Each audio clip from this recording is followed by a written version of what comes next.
than our local cable subscribers.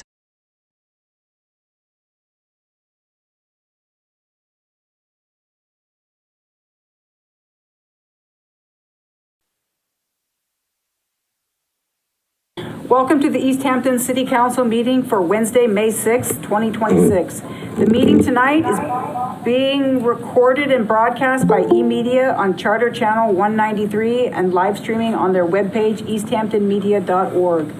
Councilors and participants in this meeting are gathered hybrid on the order extended until June 30th, 2027, allowing us to do so.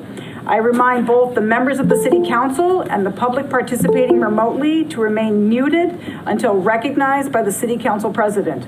Also, for the members of the public, please remove your camera for the duration of the meeting unless you are participating in the public speak time or the public hearing. Thank you. This meeting is now called to order. Mary Ann. J.P. Kwasinski. Here. Connie Denham. Aye. Tamara Smith. Here. Felicia Jadzik. Here. Tom Peake. Here. Jonathan Schmidt. Here. Amanda Newton. Here. Kayam Jamrog McQuaid. Here. Nathan Markey. Here.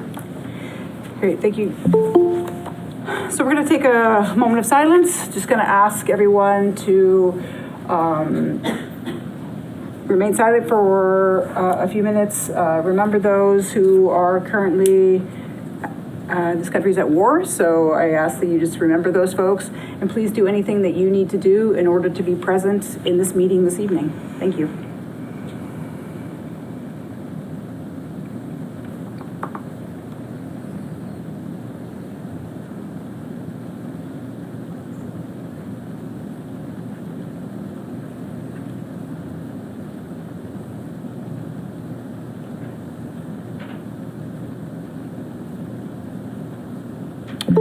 Thank you.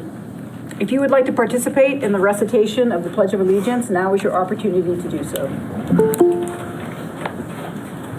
I pledge allegiance to the flag of the United States of America and to the republic for which it stands, one nation, under God, indivisible, with liberty and justice for all. Thank you. We have a couple of meeting minutes for March 18th and April 8th. So I will take a motion to approve meeting minutes from March 18th and April 8th. Second. I have a motion and a second. Any further discussion? All those in favor? Aye. Opposed? Abstentions? We'll abstain on the second. Councilor Peake will abstain on the this is April 8th. I do believe you were here. No. So no abstentions? Yeah, we're a little behind. Yeah. Everyone was here on the date. Yeah, so motion passes. Great. Public comment. So this is an opportunity to speak to the City Council about any item not on listed under the public hearing. So you are able to come to the microphone. Please state your name and address. You will have, as I said, 3 minutes. When you have 30 seconds remaining, you will hear a alert. And then when your time is up, you will hear a second alert. At that time, please wrap up your final thought, and we will move to the next speaker. All right? Please state your name and address for the record. Thank you very much. My name is Richard McNeil. I live at 54 Oliver Street, here right here in Easthampton. My wife and I are very fortunate enough to live across from this amazing farm land that we are discussing, and I don't take it for granted. A farm that was dedicated to the inhabitants of Easthampton 136 years ago, which is a very powerful statement in itself. This farm and lodging was intended to be used by the people of Easthampton. This is very much the definition of a legacy. This town farm comes with several deed restrictions, including homestead, house, repairs, and upkeep. In keeping the farmland, and create a supportive housing for people in transition that is affordable.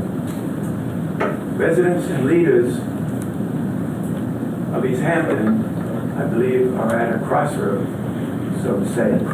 with a town farm rich in history that's been entrusted to the inhabitants for its use and to maintain. Final thought is the importance of keeping the homestead land as one and respecting its legacy. In the past few weeks, I've become aware of a dynamic collaboration of two organizations, Farmers Veterans Coalition and Renewal Initiative. They intend to improve the farmland, restore the ecosystem, repair and rebuild the homestead, and that's quite a task in itself, with the goal of providing farming and agricultural training to the veteran population. This will help veterans to gain meaningful careers, develop food leaders. It basically will provide an apprenticeship in affordable housing as well as a vibrant community hub. The collaboration plans on engaging with the community and become a supportive neighbor to the Chicoine family farm. All I can say is, so all can succeed. And I believe it will. Thank you very much. Great, thank you very much.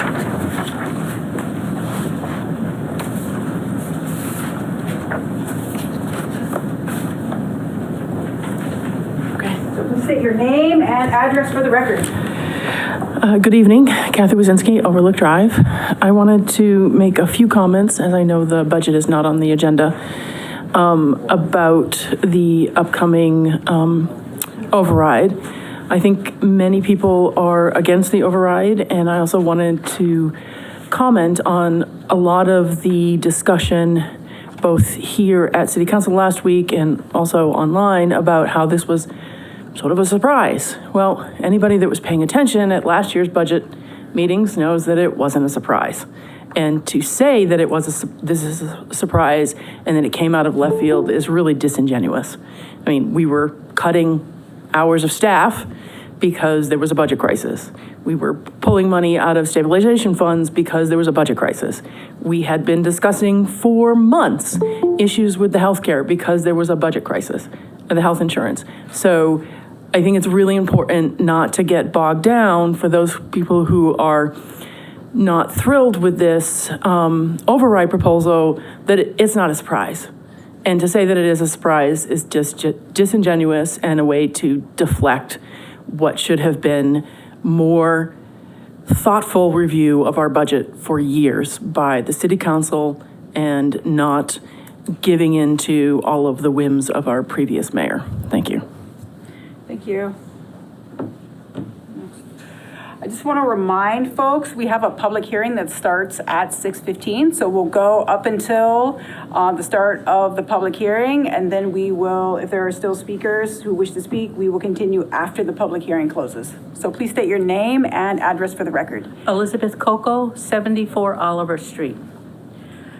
We want to bring housing back to 75 Oliver Street, returning these homes to the people where they belong. At the same time, the land must serve the entire community, honoring its longstanding farming legacy in a meaningful and lasting way. The housing and land must remain together, as they were always intended, working in tandem to serve both people and purpose. This should continue as a true community resource, fully occupied, vibrant, and active, affordable housing that meets real needs. In doing so, it provides a lasting public benefit, strengthening both stability and the spirit of the community. And finally, any proposal selected must be built to last, grounded in a financial strength, vision, and long-term commitment required to sustain this property for generations to come. Thank you. Great, thank you so much. Again, just want to remind folks, Oliver Street is in the public hearing, so if you have comments about Oliver Street, please wait until the public hearing. Please state your name and address for the record. Hi, good evening. My name is Paul Dice. I live on Willow Circle. I've been a resident of Easthampton all my life, and I'm happily retired. The reason I'm here today is to talk about the budget. Not only the budget we're facing today, and my comments are directed towards the budget data that was recently available. I understand we're going to get some new proposals tonight from the mayor, so I'm working with old data, but I'd like to share some comments with you. I looked at the average increase in the budget spending for the last several years, specifically 24 to 26. Budgeted spending for schools went up 8.5%, and so did the total budget. During that same time frame, our government, the United States Treasury, has said our COLA cost, the cost that increases, that we pass on for increases to Social Security, that was 2.8%. So we're spending at 3 times the rate that the U.S. government says our inflation has been at. You can argue with whether that's correct or not, but that's the numbers that are provided, and I can assure you, my Social Security is only going up 2.8% on average per year.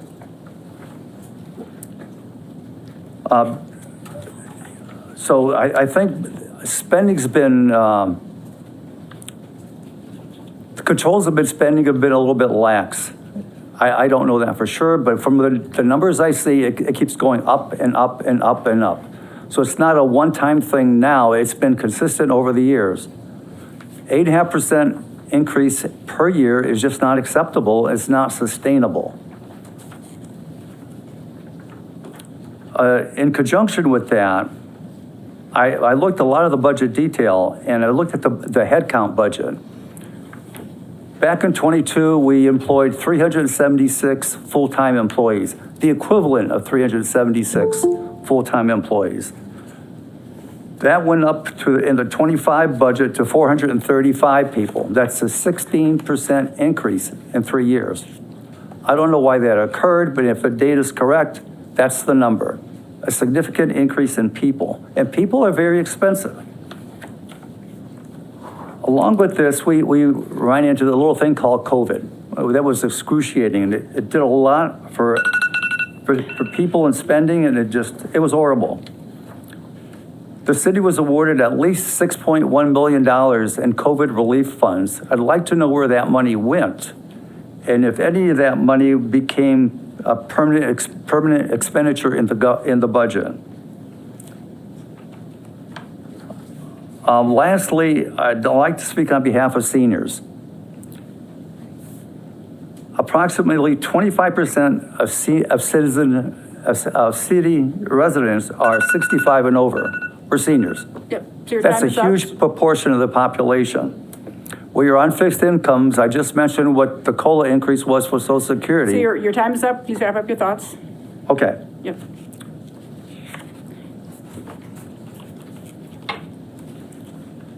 My comment is, let's get our spending under control and don't pick on the taxpayers. We paid enough, and we have approved 3 major overrides in the past for buildings. Okay, great. Thank you very much. Thank you. Yep. Appreciate your time.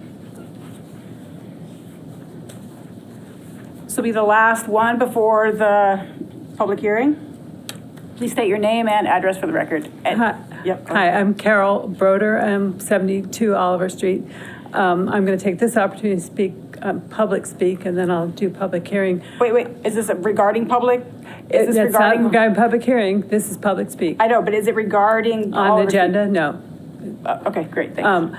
It's about rent control. Okay. Because all the meetings seem to happen at the same time, so we don't have the opportunity to speak if we want to attend another meeting because at the same time.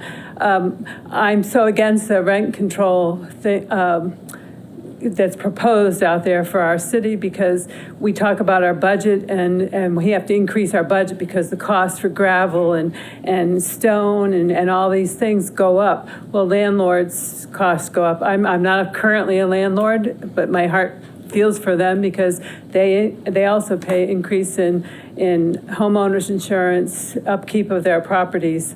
I don't think there should be that rent control. I think you're going to get substandard housing because the people aren't going to buy the properties, for one thing, and you're going to have you're going to get what you pay for in housing.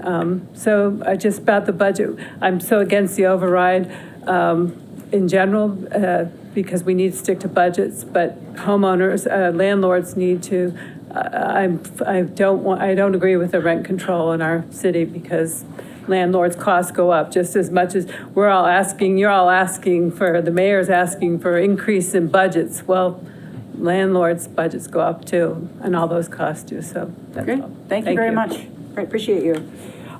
It is 6:15, so I will take a motion to open the public hearing. Motion to open the public hearing. I have a motion and a second to open the public hearing. Any further discussion? Seeing none, all those in favor? Aye. Opposed, abstentions, motion passes.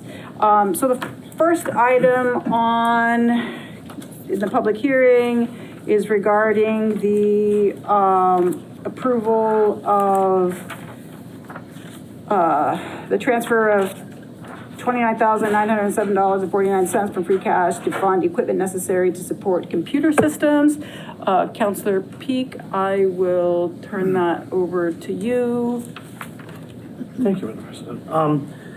I was not present at the last meeting, but my understanding is that there were some questions and that we were waiting for some information from our IT director. Yep. Is Dr. Kemhort available online, or Mayor, would you be? Oh, yeah. There she is. Hello. Hello. So. Yes. So, Dr. well, Camaho, do you thank want to give us an update from last week? Yes. So, as I said last time, what we were looking to do is to have a secondary location for our data center, and the main reason was in an event of a catastrophe where our data center wouldn't be available for a fire or a cyber attack, we could immediately switch to the secondary location. In addition, that would be a benefit for us to age our data center slowly, having a place where we can build resources and move servers and some of our storage to a new location. Sometimes we need to run updates, and it's important to have a place where we can test those updates. So it will give us more resilience in addition to the disaster recovery, but that was the main reason why we wanted to build this secondary location. Given the budget, the mayor has been asking us to find solutions to keep our data centers safe.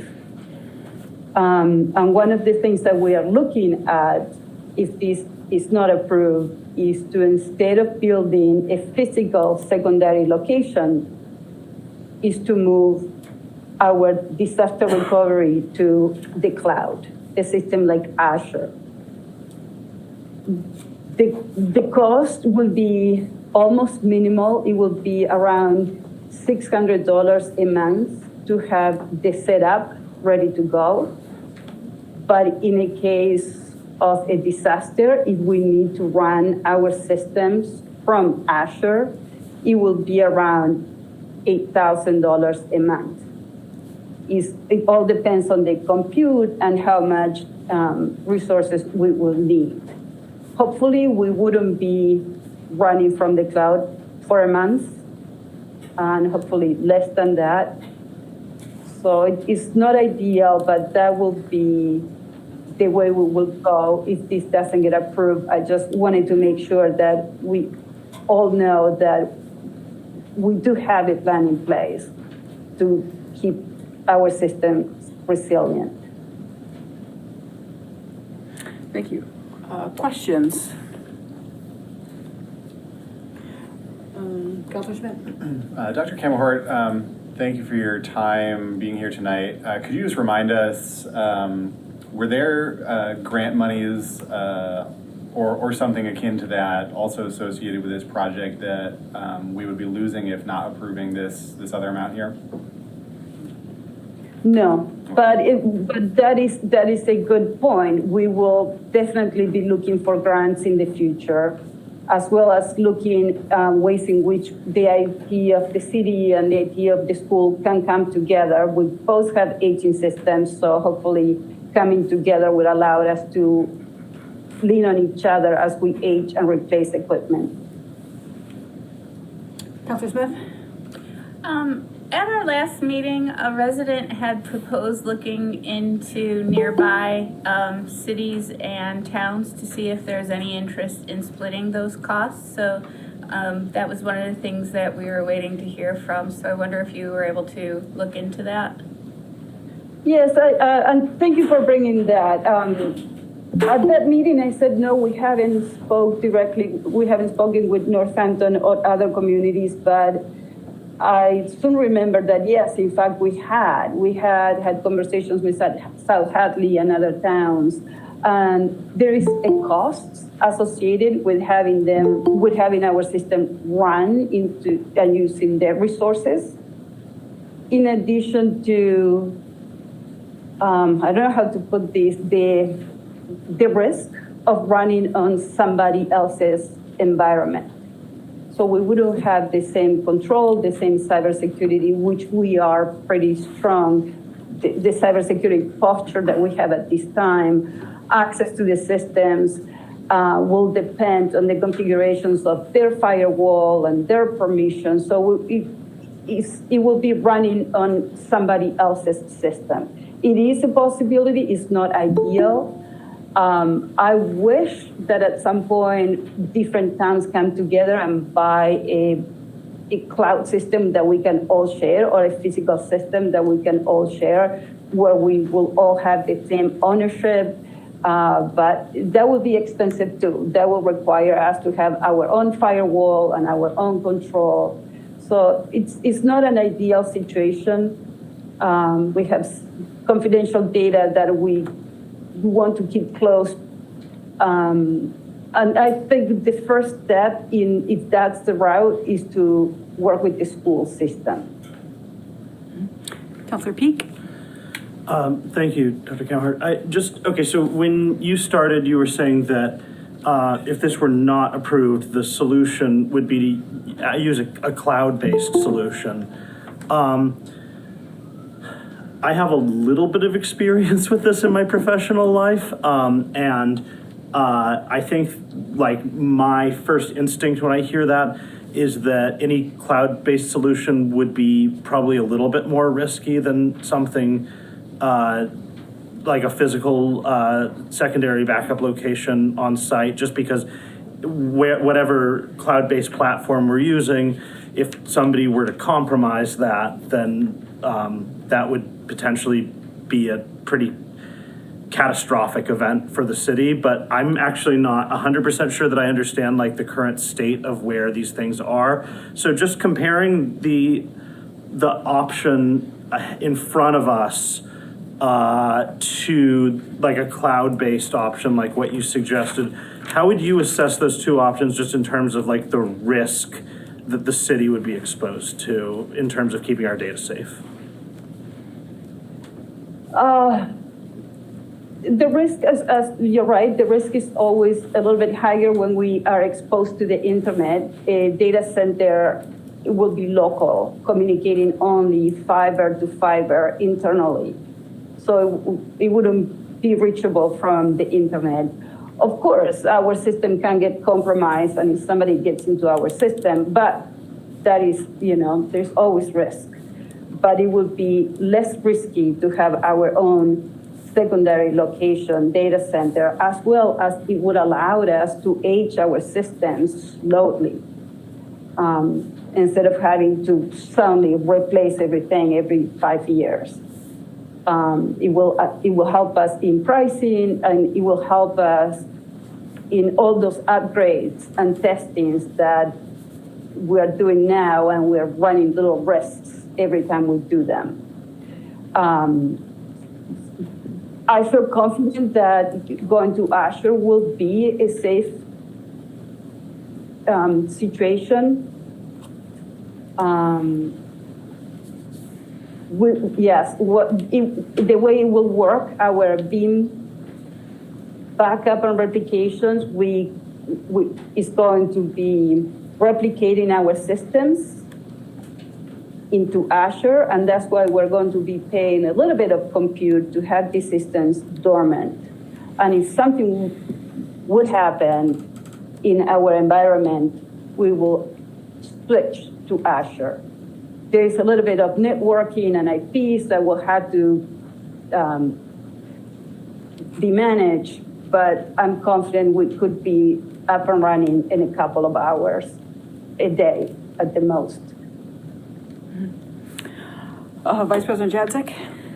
Thank you, Dr. Kamahort. I have a quick question. So you've mentioned Azure as the cloud option that we would switch to if we had to go the cloud route.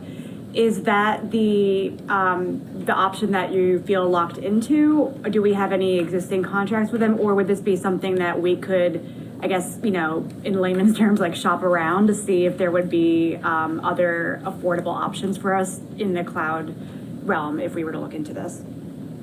Yes, no, we don't have a contract with Azure. That's an excellent question too. Because we are a Windows environment and Azure is Microsoft, it allows an easy conversion of our virtual servers into hybrid virtual servers. Mm-hmm. So that will accelerate the switch. And the cost of running those servers is also less expensive. We wouldn't have to pay a full Windows license to run into other systems. Google is also an option, but because of our Windows environment, Azure is the less expensive.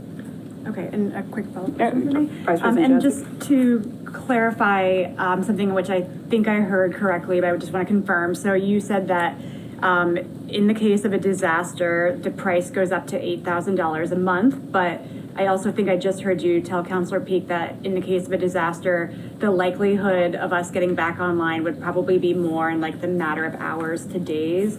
Not to get too into the weeds here, but would that monthly cost, does that get prorated once it gets back online? Or would that basically, if it's a day's that we're offline, do we have to pay for the whole month if it's a disaster scenario?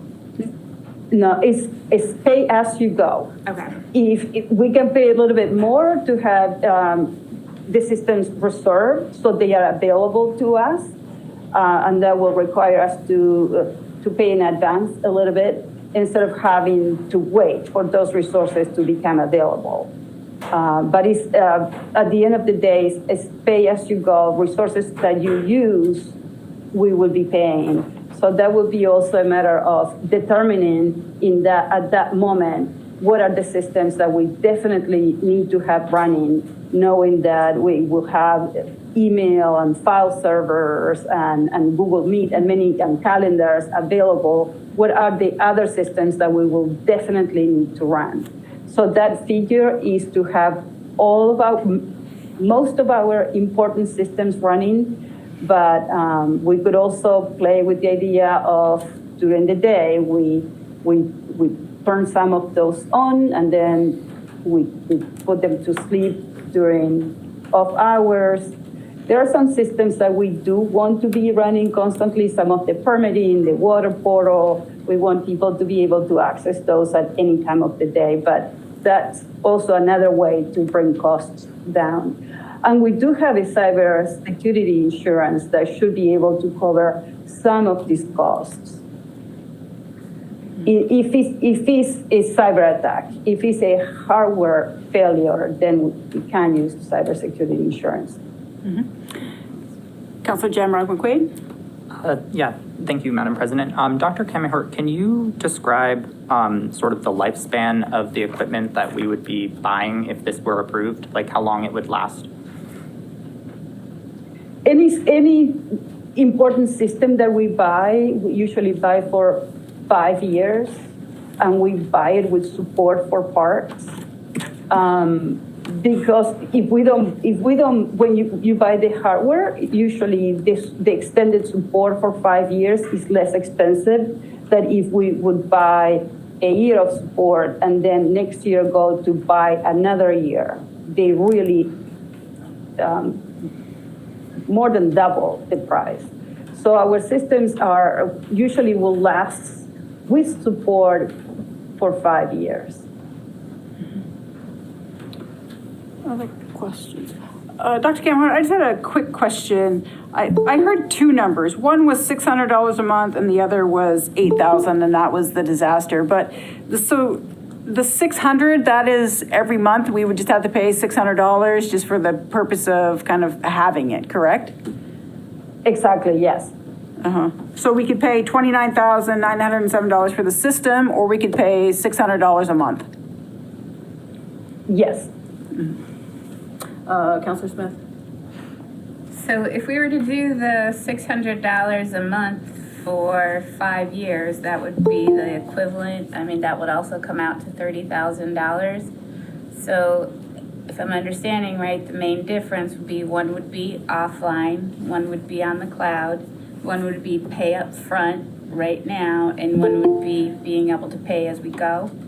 Is that correct? Yes, this is correct. Ideally, we would have a secondary location if the budget was not in the situation we're currently finding ourselves. So Ideally, having two locations to rely on each other is the best case scenario. Councilor Smith, do you have a follow-up? I did. I know you had mentioned before that you had spoken with Northampton and South Hadley, which are both larger than Easthampton, so we would be the one that would be tagging on to theirs. Have we looked at any smaller cities or larger cities that don't currently have this to see if they would want to tag on to ours? No, we haven't. We currently are working closely with Southampton, and they will be tagging to our safety platform as soon as that becomes live. What is but that? some of the smaller towns tend to run IT as contracted out to external vendors who and there's nobody in the offices to make sound decisions about or assessing the risks of what would it mean for the town of the city to change what they are doing. So it's something to explore. But again, I think for us, the step that we must take is communicate with the schools, because we are a city of Easthampton, so that's a must. And I believe that way we will increase our resilience and decrease costs. Councilor Smith, you had a follow-up? No. Okay. I just wanted to follow up one more time about this distinction between 6,000 and 8,000. So if we have no issue for 5 years, we pay $600, that's $30,000. But in there somewhere, there's a disaster. At that point, we would switch over to having to pay $8,000 to get everything up, and that could last for a month or it could last for a few days. And so we'd have to kind of figure out those various costs. Correct? Right. Councilor Peak.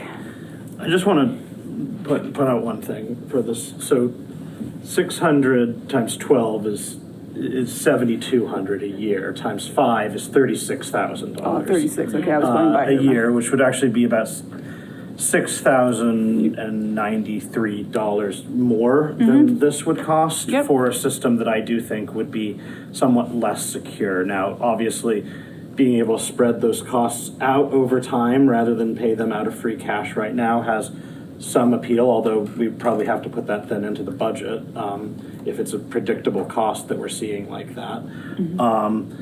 To me, the idea, if we have free cash, to make an investment in what sounds like the superior system up front, and also not find ourselves in a situation where we're putting a lot of really, really important data on the internet and on a cloud-based platform that we're kind of just trusting that, you know, these big tech companies are going to stay secure, even though they get hacked all the time. Like, not that cities and towns don't get hacked, but like, I don't know. Just to me, it's like,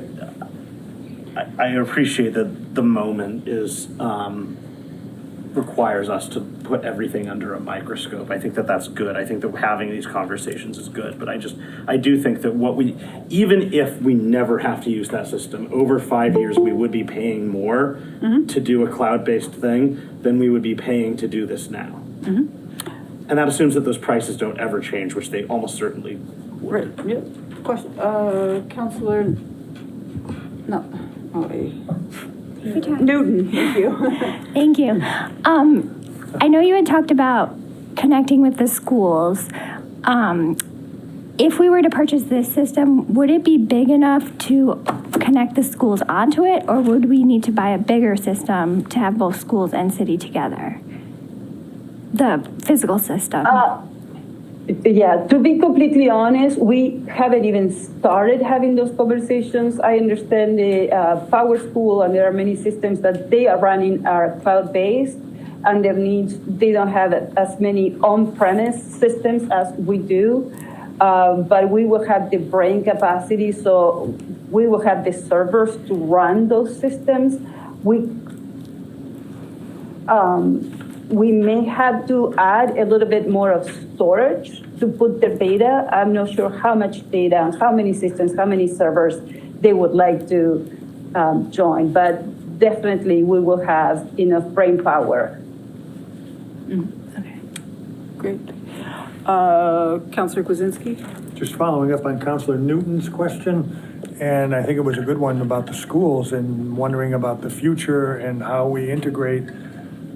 Are we being short-sighted in any way by not considering that now? That is the fact that we may need expansion, and what are the possibilities? And will that lead us? I'm a little surprised that hasn't been discussed, but maybe you can help us with that. Basically, I think the question is, should we be thinking about waiting and reevaluating the entire system, school and city side? For me, that is not an easy conversation to have. The departments have been isolated from each other. Mayor Derby asks immediately to start having those conversations, and I think they are going to start taking place. But there are two different departments. There is politics, and there is it's not something that can happen over a week or two. It will take time to understand the different cultures. City, police, fire, emergency is very different than the schools and the students. And there are two different cultures, many different systems. The support, the help support, and the ticketing is completely different when you're supporting a school versus a user in a cruiser, for example. So there are, of course, ways in which we can come together, but there are other ways in which we will have to remain focused on the city or focused on the schools. So there are many models out there. There are the division of city and school is, I think, half of the cities in Massachusetts run this way, and half of the others run everything merged. So there's no one better than the other. Counselor Kwasinski, do you have a follow-up? I guess the question is there any possible way that we could find, okay, we'll buy a system, and then a year from now say, no, now we need to merge, let's do our merge. Oh, geez, we made a huge mistake. Or would there some foresight now from some looking at it make sense for another meeting? I don't know. Can that be explored? Dr. Camelhout?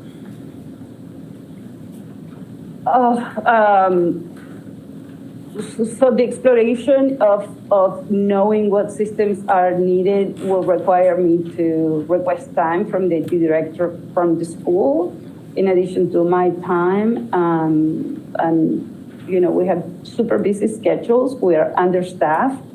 And the reality of us making time to have a response, an immediate response is,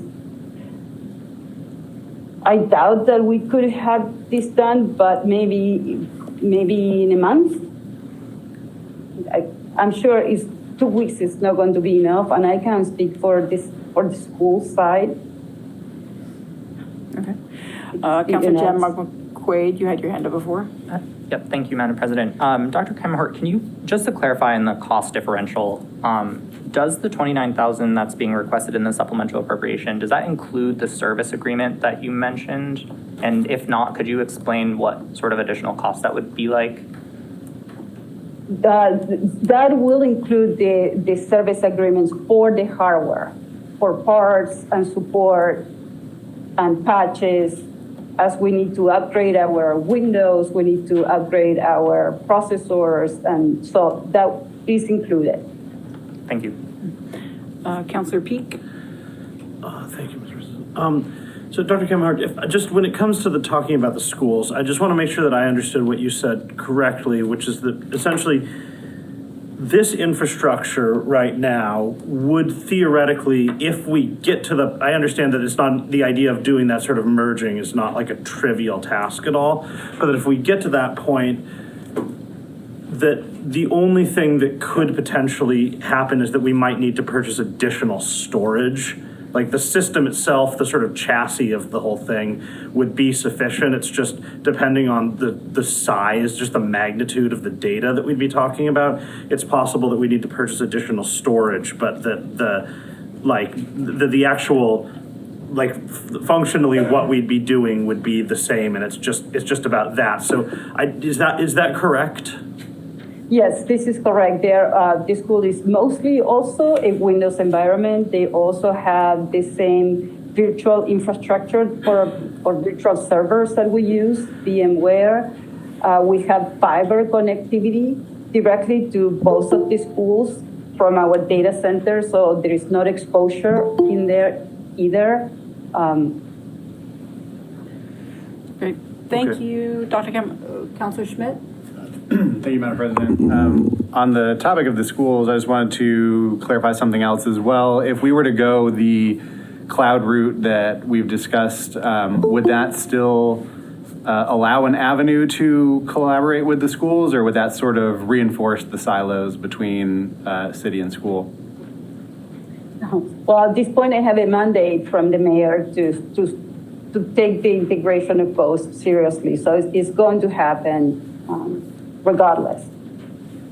Okay, so there would still be ways to pursue that collaboration in the cloud environment as well, is what I'm hearing. Yes. Thank you. Any other questions? Chair Peak. Okay. So I personally think this is a good idea, and so I'm going to make a motion for it. I think the idea of paying. Sorry, what's that? Oh, yep. So yes, sure. So anyone from the public? Sorry, anyone from the public? Yeah. Please state your name and address for the record. You will have 3 minutes. When you have 30 seconds left, you'll hear an alert, and then you'll hear a second alert when your time is up. Please wrap up your thoughts then. Chris O'Connor, Ashley Circle. It's just a follow-up to the, it all depends. And I don't know if people are clear with this, but I can appreciate the struggle, having been through the IT, process of disaster recovery. It all depends on the disaster that we're scoping, right? And so let me try to succinctly. So ask the question to the council. Oh, I'm sorry. Because you only have 3 minutes, and so get all your words out, and then we will address Dr. Kemhart. Thank you. Has there been a risk analysis of what's needed to be up and how much outage time? Because you can work at various levels of functionality. And are we trying to do everything that we normally do in a day? And is that also, evaluated from a school perspective too? So is this clear right now that the school needs something up for some, in a certain amount of time, as well as the city? Great, thank you. Dr. Camo, do you want to speak to those items regarding risk analysis, outage time? Are we trying to do everything? And, regarding the schools as well? Yes. Thank you for that question again. Yeah, we do have a plan. What are the most important systems that we need to have up and running? But it also depends on the attack, on the cost of the disaster. It's possible that systems are infiltrated months before it's known. So that has been the case for other cities and other companies. What we are doing is having backups that are old enough and are static. So depending on the attack, we need to identify when was the system infiltrated and restore from that point. So it really depends on what is the disaster. So something like that will require more time, because we could bring a system back that is 3 months old, but then we'll have to bring all the data, clean that data, and bring that data into these systems. So, ideally, we could bring those systems back and start running, but it would be three months old if we didn't detect an infection. So hopefully we have a lot of systems in place to identify any anomalies. But it's possible. It has happened to big companies with professionals that are dedicated to cyber security. So you need to remember we are 2 running the entire department, 2.5. So we don't have cybersecurity experts looking. We're doing the best we can. Okay, thank you, Dr. Camahort. Please state your name and address for the record. Kathy Wazinski, Overlook Drive. I have, I think, 2 questions. One is to the council, and then we'll listen. One is, what would happen if we did nothing currently? And I think the second question is, would it make sense to try the less expensive monthly option while we looked at merging our systems a little bit more with the school district, exploring potential grant options and potentially saving us more money in the long run? So going with a currently less expensive option while we explore merging and grant funding to go with this more extensive backup that would include both as opposed to just the one. Thank you. Dr. Camahort, what would happen if we did nothing, and what if selecting the less expensive option was the option that we went with as a means of giving us time to be able to explore partnership with the schools, et cetera? Yes. Well, if we do nothing, is again, the level of risk is high. We have nothing now, and we had nothing until now. And I'm bringing this to the attention of the city and the city councilors, because this is the recommendation of the work that we did to have an incident response plan in place in case of a disaster, as well as the result of 2 tabletop exercises. That was number 1. You must do this. If we go, I understand that's why, if we go with the Azure solution to have cloud as a backup option for disaster recovery, it's not ideal. Apologies. It's not ideal, but it is. It's a way to be safe enough until more funding becomes available. Great, thank you. Yep, please state your name and address for the record. Jess Atkins Barber, 22 Bodney Street, Easthampton. So I'd personally encourage the city council to go for transferring that $29,000 out of free cash. I think this is an excellent method for us to follow the 3-2-1 rule to have those backups if they're needed. So especially one off-site. That's like the big part of the 3-2-1 rule, is to have something off-site. And then also, I think we should definitely go for the off-site having our own little server instead of going for Azure, first because it's more expensive, and then also because it's more unsafe. For example, the the AWS US East 1 server was offline for 14 hours. And sure, it's only 14 hours out of however long its normal uptime is, but what if a disaster happened in Easthampton in those 14 hours and then we couldn't get onto our backup if the server was down? And then also Azure's partnered with CrowdStrike, and I'm not trying to slander any brand names, but CrowdStrike had a whole problem where their software was crashing tons of computers a little while ago, a few summers ago. So that's another risk of what applications is Azure using that could potentially limit our ability to transfer to a backup. And then also, if what Dr. Kamahort is saying about like how it's only an increase in storage, if we have to merge the schools on, that wouldn't necessarily be like oh no, we have to spend $1 bajillion and redo our entire system. Adding storage to a little server data center isn't the biggest thing. It's just buying an extra NAS and, changing a few things. So I think it really makes sense for us to go for this $29,000 transfer. Thank you. Great. Thank you. I see Leslie Button online.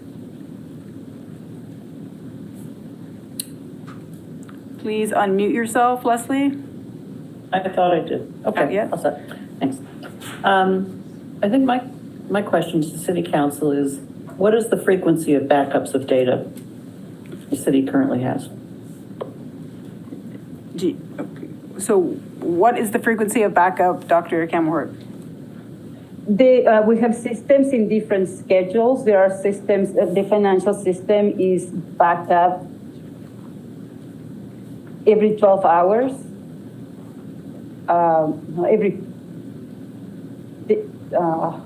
I need to look at it. So there are systems that are backed up more often than others. Our financial system and our safety system are backed up. Yeah, they are backed up in two systems. So every 12 hours, twice. So every 6 hours. Other systems are only backed up once a week, like our domain controllers. Those don't change often, and many of our other systems once a day. Anyone else for public comment? Please state your name and address for the record. Eileen Jager, 80 Williston Ave. I love what this young man said, like high five there, thank you so much. And what Councillor Peak also presenced, if we're looking at $29,900 a year up front versus $36,000 over 5 years, but that price can escalate, right, from $600 a month to who knows what, from $8,000 in an emergency to who knows what.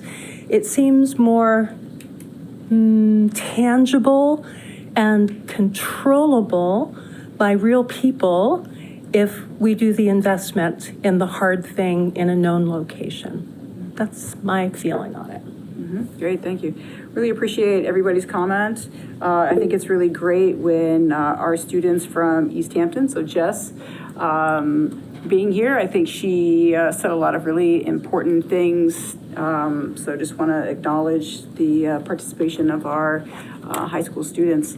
Someone's online. Julie, please state your name and address for the record.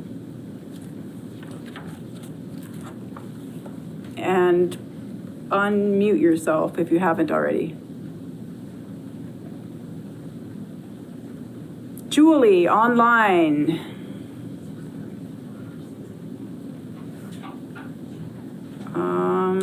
Okay. Anyone else with comments regarding this item? All right. Julie, I'm going to give you one more chance to unmute yourself. I see your hand is raised.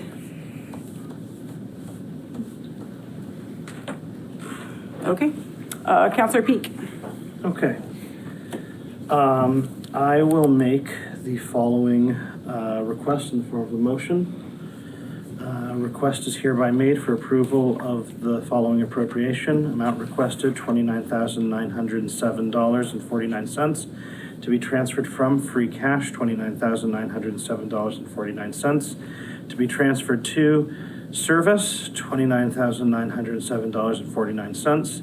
The amount requested will be used for the following purpose. The requested appropriation of $29,907.49 will be applied towards a portion of the total $59,446.90 cost of the city's disaster recovery infrastructure project, which includes 2 PowerEdge R670 servers, $41,958.70, and 1 PowerVault ME5224 storage system, $17,488.20. This equipment is necessary to support timely recovery of the city's critical on-premises systems in the event of a hardware failure, cybersecurity incident, or prolonged outage, and to reduce the risk of disruptions to essential municipal operations and services. Second. I have a motion and a second to transfer $29,907.49 from free cash to fund equipment necessary to support computer systems. Any further discussion? Councilor Schmidt. Thank you. So this just brings me back around to my initial question, which was about if we were losing any potential grant funding. We note in the motion that there are, these things are costing more than the requested amount. And I wonder if you could just speak a little bit to where the money for the rest of that build out is coming from, if that's just a part of your normal budget or what that is. Dr. Kammerhort, can you answer that question? That is budget made available by ARPA funds. Right. All right, great, thank you. That's enough, thank you. Any other discussion? Councilor Smith? The one thing that you had said that I'm still pretty ambiguous about is that you could just add on more storage if needed. But that could be $1,000 worth of storage, that could be $60,000 worth of storage. Can you give a ballpark about what you would anticipate? Dr. Kammerhort? Not really, because as I mentioned, I do not know what the needs of the school are. No, I don't. I know that this will give us plenty of storage, extra storage for us to grow. So there's going to be room, and again, adding more disks to it, storage is less expensive than having to buy an entire new server. Thank you. Any further comments? All right. All those in favor? Aye. Opposed? Opposed, one off. Abstention? Motion passes. Thank you very much. Thank you, Dr. Kammerhort. The next item that we have for the public hearing is the City Council resolution to declare surplus and authorization to dispose of 75 Oliver Street. We had a very lengthy conversation regarding this matter at the last meeting. Tonight, we're gonna do this kind of in 2 ways. First, we're gonna talk about the declaration of that this is surplus and the authorization to dispose, and then we will talk about the RFP kind of process and that. So I just want to try to tease those 2 things out so we can simplify the conversation. And what is before council this evening, right, in regards to those 2 things. The first thing that we're going to talk about is the declaration of surplus, right? So I don't want us to mix those 2 conversations, right? So let's be clear about that. And I think it's also really important to understand, and I just want to remind folks of this, and I know people understand, right? There's 3 different deed restrictions that we have on this. There's the affordable housing, there's the historic preservation, and there's also the agricultural, right? So just want to make sure that people remember those 3 things. I will turn it over to Chair Kwasinski, but if there's anything else that you would like to add regarding this item. Good introduction. Yes, we did have a long discussion, and our hope was to have further discussion to be sure this was an open and fair public process. Do we have Allison Manuel here? Yes, okay, just wanted to be sure. And Michael Owen? Yeah, thank you. Sorry, I couldn't see you over the podium. You're hidden back there. All right. So breaking this into two separate sections, the disposal and the resolution and the disposal is the process by which we get to an RFP. What RFP means, a request for proposal. For those who don't understand necessarily the lingo, and we don't mean to we'll do our best not to speak in lingo. Request for proposal is a formal legal process by which we advertise out in the public what the terms and conditions are that we've set and what any bidder has to conform to in order to submit a proposal given the parameters that we've selected. Our role as a council is to come to an agreement with the mayor, if we do so, as to whether or not to dispose and to come to the terms under what conditions we dispose. So that's our task here. We've read this several times. We've asked folks to go ahead and please familiarize themselves with both the resolution and with our request for proposal. That being said, I'm ready to hear from the public, but if there's any other further questions from the council in terms of elucidation, I'd be happy to try to answer any. Questions from the council, Councilor Marquis. And again, this is about the disposal, right? Simply the disposal. The declaration of surplus, yeah, not the RFP. Not the RFP. So I guess I have a clarifying question. If the RFP would be if the property were to be broken up or if it were to remain as one unit is sold, or is that part of the declaration of? I think that. Oh, I'm sorry. I'll try to talk into the mic a little bit better. I think. Yeah, could you repeat your question? Yeah, my question is, it's more of a clarifying question because I'm somewhat unfamiliar with the process of the disposal and the RFP and which language, what we will be talking about. And my question is, I have questions about if we declare the property surplus, whether we broken up or kept together. Is that something that falls under the RFP or the declaration to obtain the property surplus? So we have our planning director here. So if you could just state your name and your role for the city. Hi everyone, Allison Manuel. I'm the planning director. I just want to clarify that at this point the city is not proposing to divide up the property. So it's currently one parcel with the farmland, the outbuildings and the main lodging house, and the RFP as drafted and the resolution before you to declare it surplus, keep it all together. That answers my question. Councilor Peak?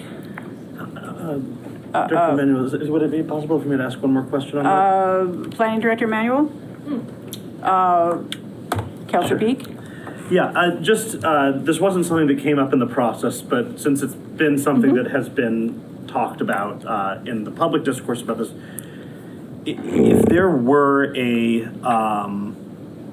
say if two parties jointly filed an RFP with one of them interested in one section, say the housing section, and one interested in the agricultural section, that seems like something that we would be open to, like, just in theory, like that would there be any reason why the RFP as constructed would preclude that as a proposal that we would look at?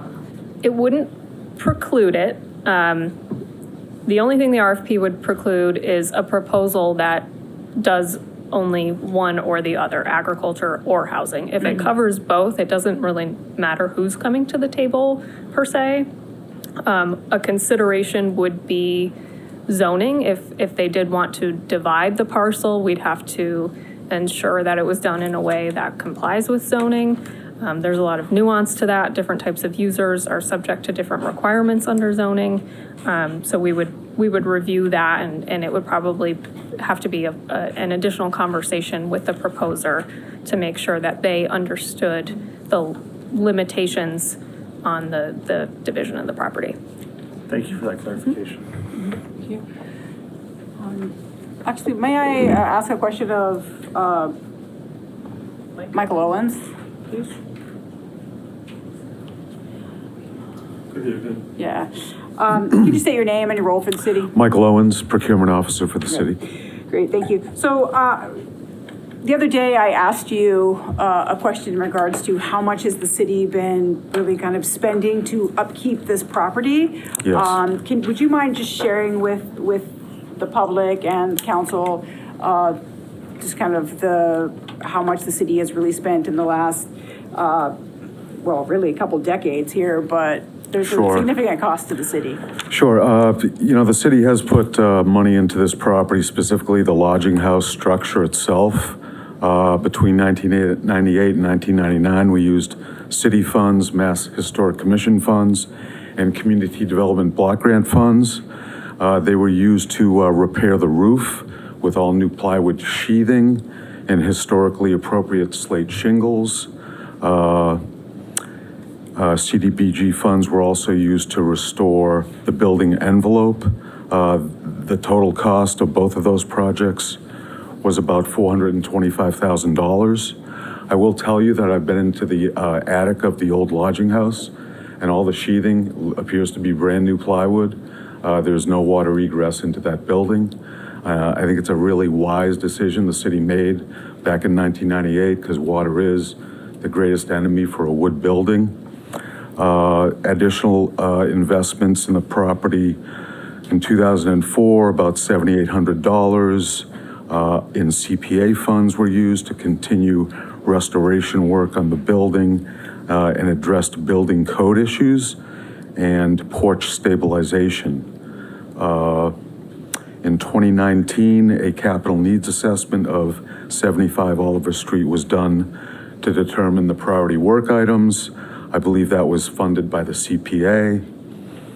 That needs assessment identified 44 work items classified as either in fair or poor condition. At that time, those work items were estimated to cost about $1.5 million to address, and that was in 2020 dollars.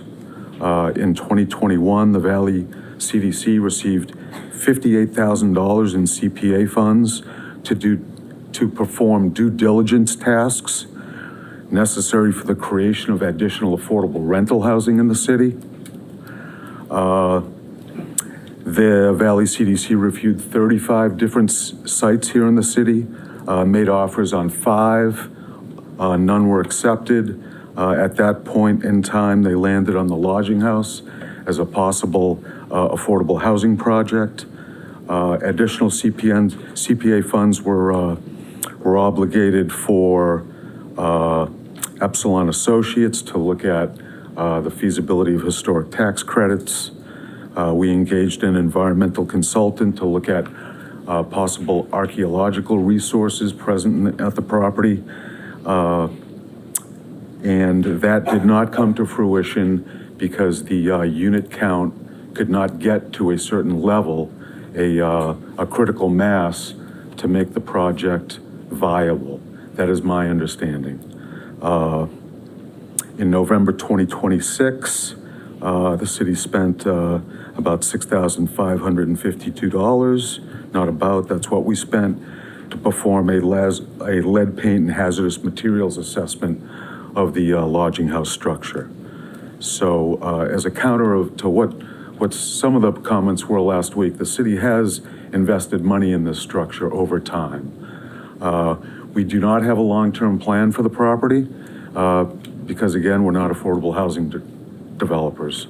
We've had all sorts of brainstorming sessions about is this appropriate for a museum? No, it's not, because it has an affordable housing restriction on it. Is it affordable for, offices, commercial property? No, it is not, because it is highly encumbered by a historic preservation restriction, an affordable housing restriction. Both of those are on the main property that holds the structure and the outbuildings. That covers that portion of the property, and of course, the agricultural preservation restriction, which covers the remainder of the property. Great. Thank you, Director Owens.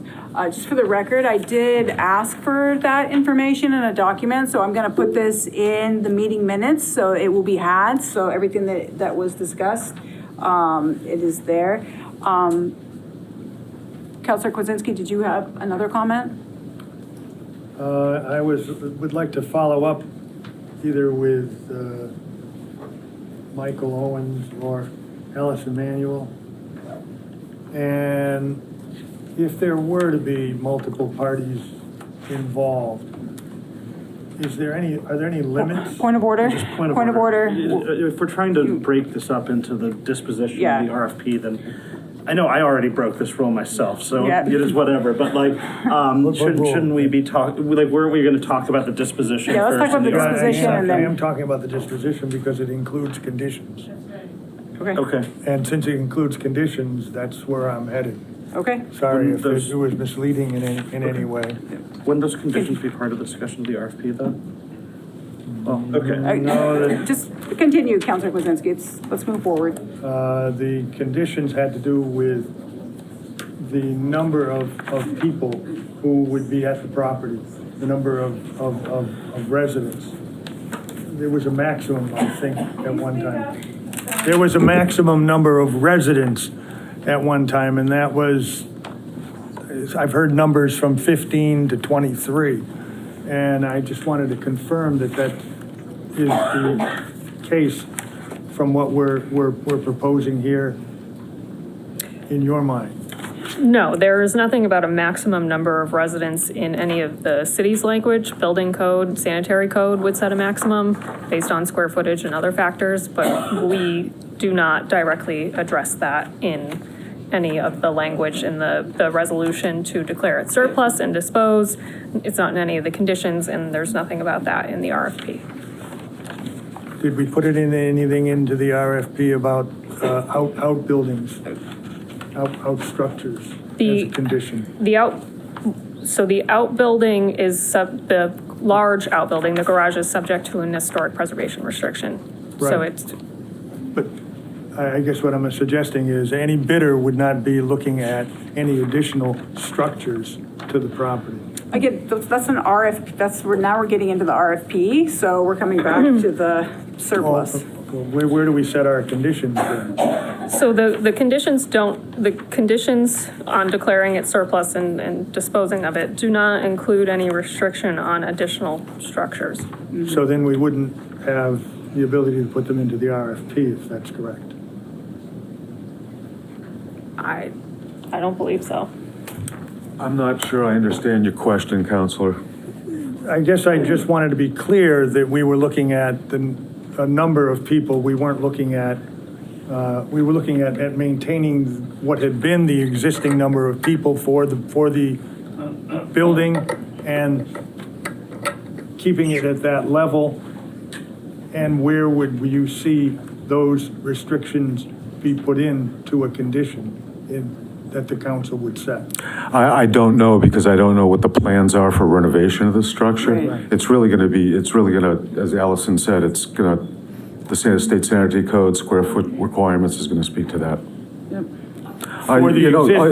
The council should realize that you're going to get another bite at this. Mm-hmm. You will have to approve whatever proposal, if we get a proposal that scores high in response to the RFP. Right.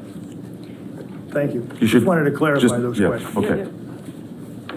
I don't have further questions. Any other counselor have questions regarding this before I open it up for public comment?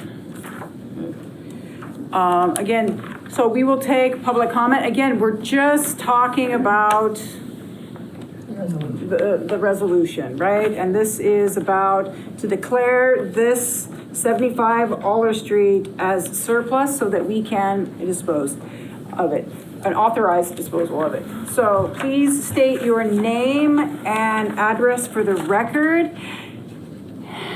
Again, you'll have 3 minutes and there will be an alert when you have 30 seconds left. Kathy Wazinski, Overlook Drive. I wanted to just point out that it sounded like from Mike Owens that the majority of the funds that were spent were CPA funds and not necessarily city funds. The city had applied for those historical restrictions and the affordable housing restriction was part of the original deed, but the city did not maintain its responsibility to that house. They, once again, just like they've done with multiple other properties, allowed it to deteriorate. And as we've seen a pattern of behavior developing, a building deteriorates and it gets declared excess property. Rather than maintaining a building so that it could be used properly, we just write it off so that we can move forward with another project that wants to be done. So the 3 elementary schools were allowed to deteriorate rather than maintaining them so that they could be declared excess property and we get a new school that we're still paying for on a swamp again.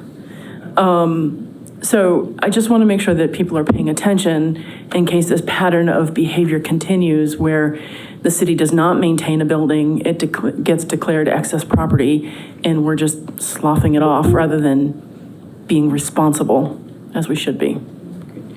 Thank you. Linda Marquis online, please unmute yourself, state your name and address for the record.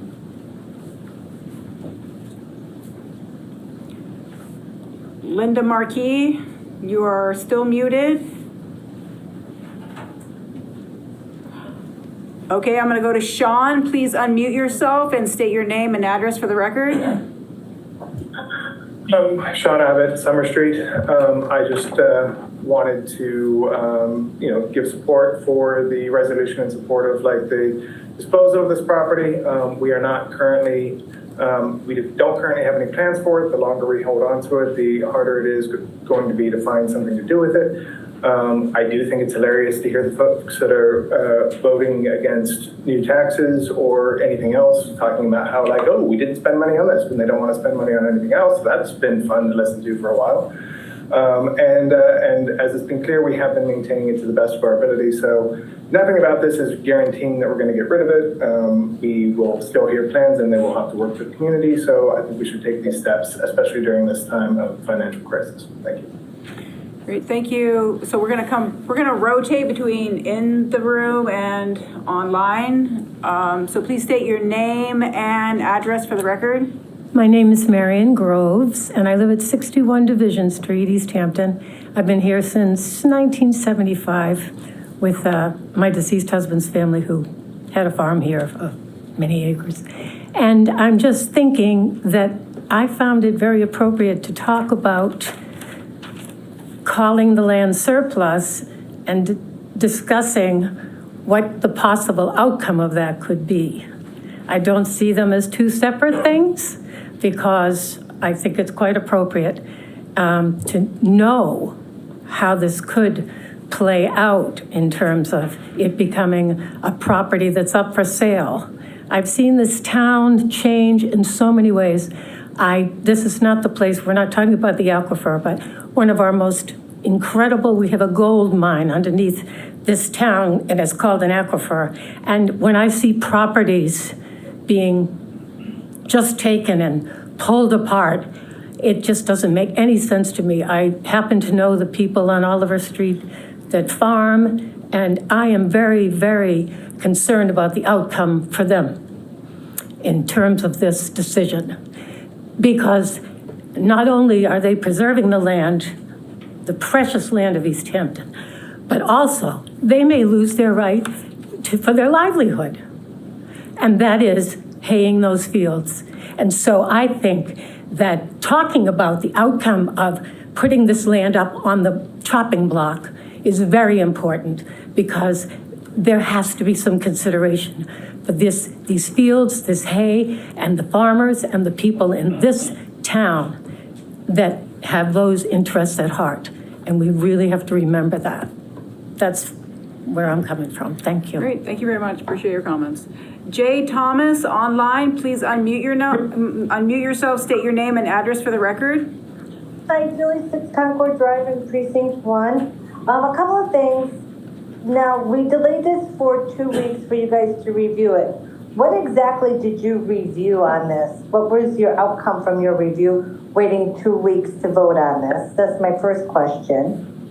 And secondly, when Valley CDC took the CPA money to do their, how did he say, their archaeological dig and to review it, did we obtain those reports? Are we holding ownership of those reports?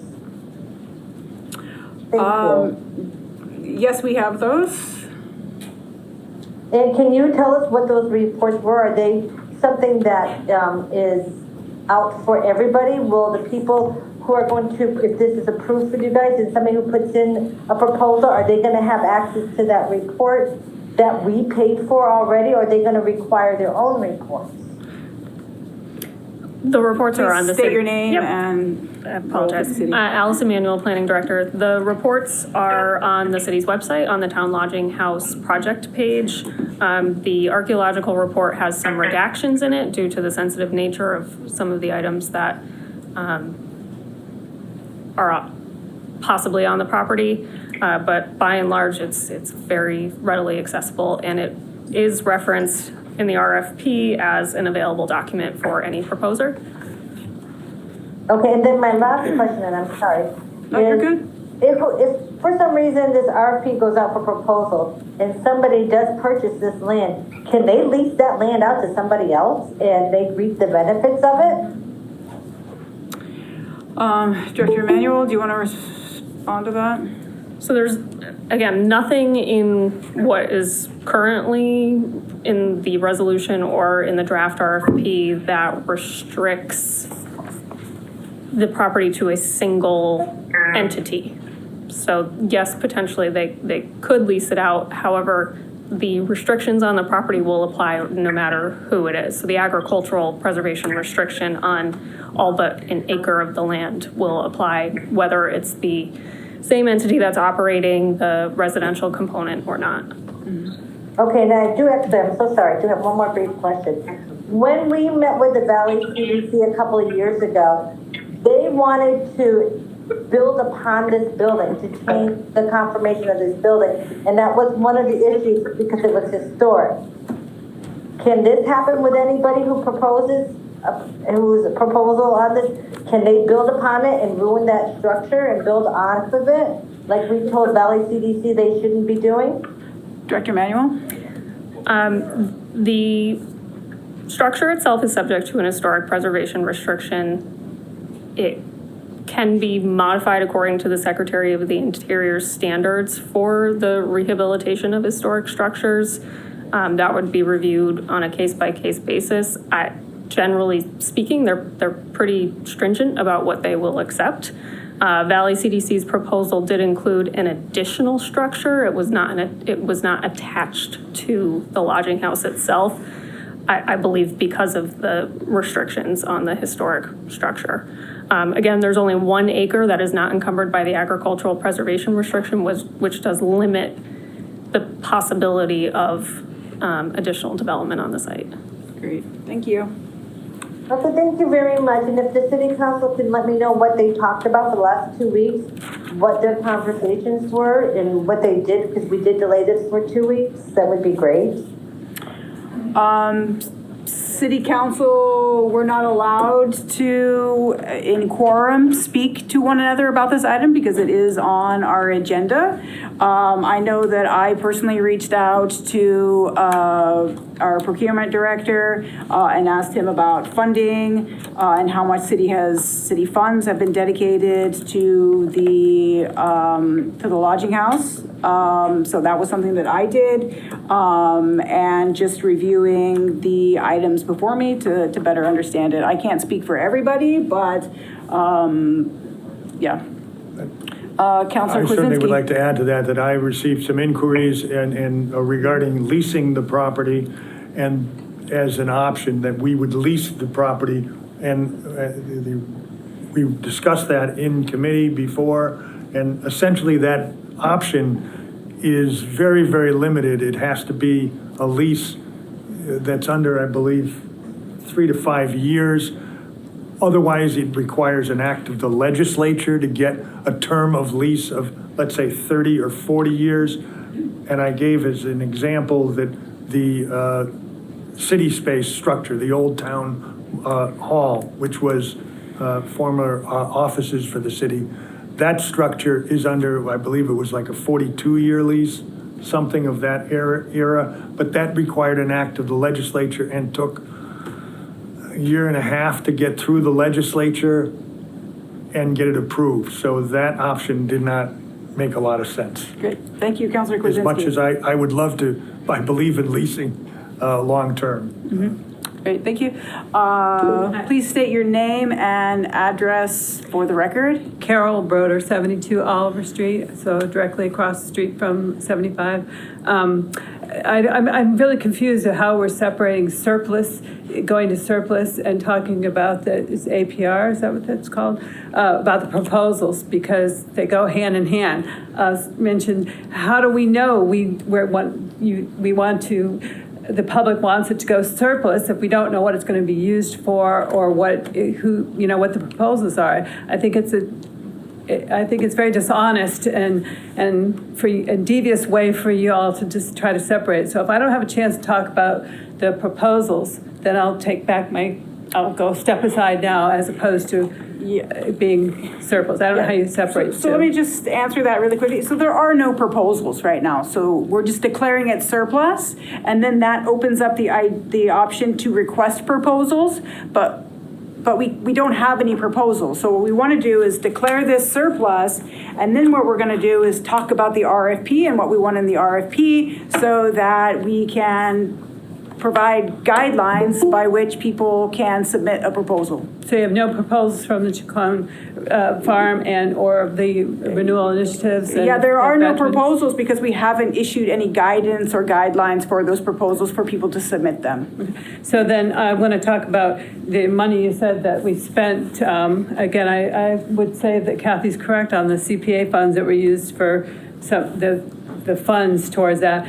I would welcome everyone here, and they should be allowed, the public should be allowed to walk through and see and tell me if they preserve the historic preservation of that building, the disrepair, the front porch falling off, the wood decaying, the barn and the dog pound and all the old stuff that's left there. We haven't been preserving that, and actually I wonder if we have a lawsuit against the city if we're not maintaining their started the preservation was continued maintenance, repair, and administration of the premises to preserve the characteristics to which it was granted the agricultural, the historical, and the housing. So that's a bunch of baloney.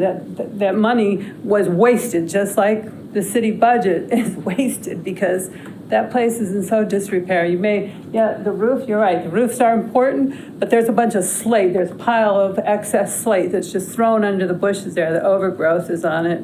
So walk through the property. People haven't seen it. They don't know what they're talking about. It's disgusting. Any other comments?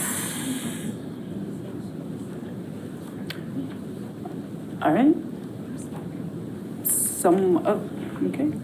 Please state your name and address for the record. Bill Chickwin, 116 Oliver Street. I think it's pretty unfair to encumber the APR land with restrictions that are on the house lot.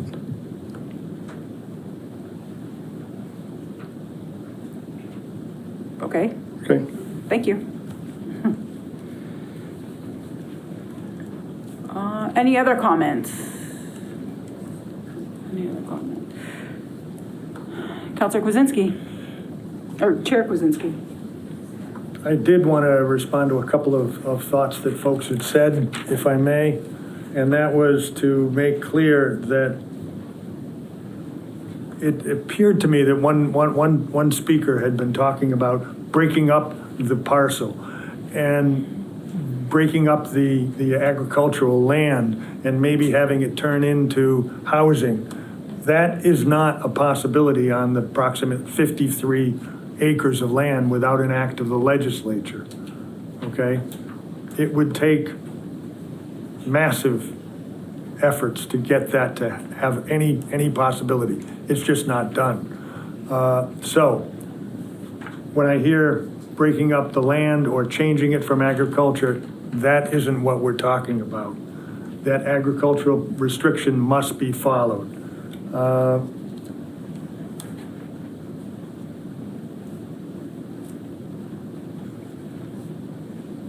I think that's basically the point I wanted to make.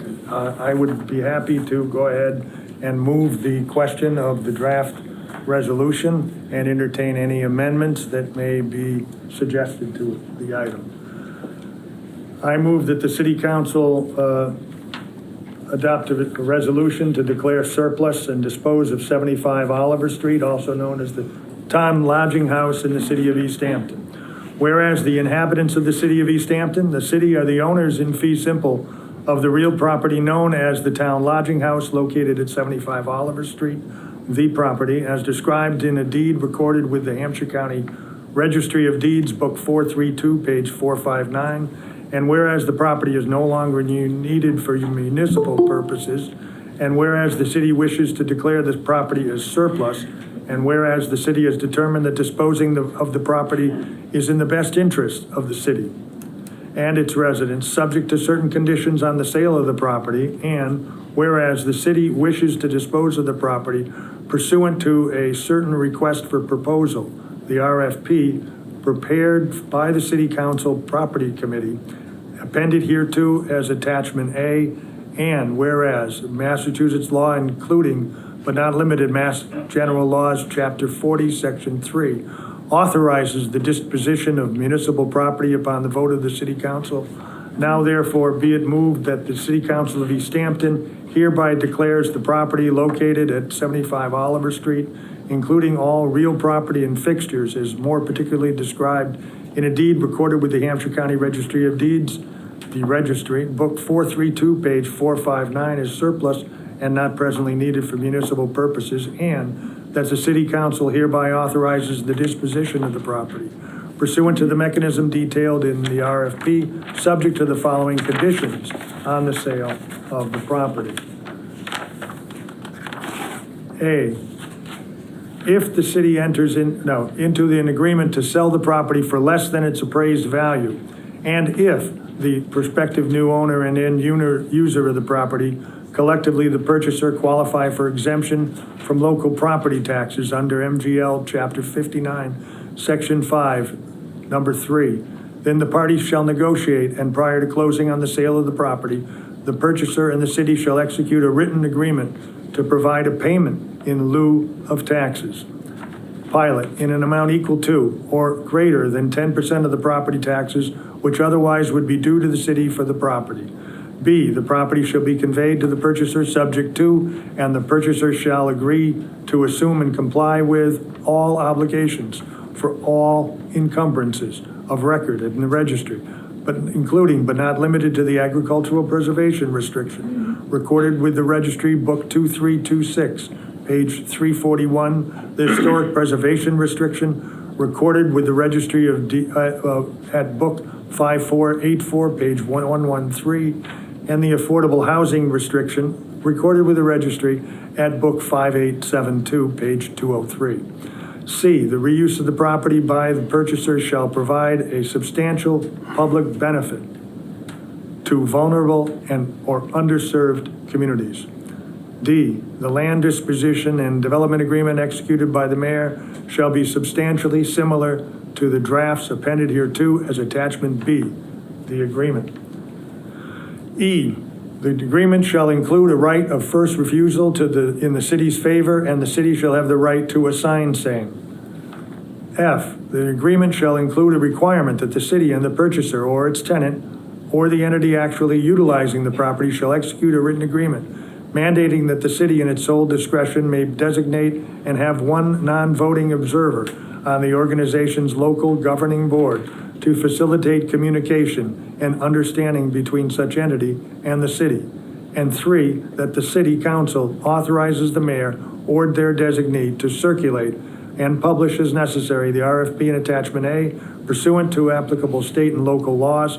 And 4, that the city council authorizes the city council property committee to serve as the RFP review committee and to receive, open, and evaluate the responses to the RFP pursuant to the terms and criteria outlined in said RFP. And 5, that the city council property committee acting as the RFP review committee shall thereafter be authorized to make recommendations to the mayor relative to the prospective proposals received.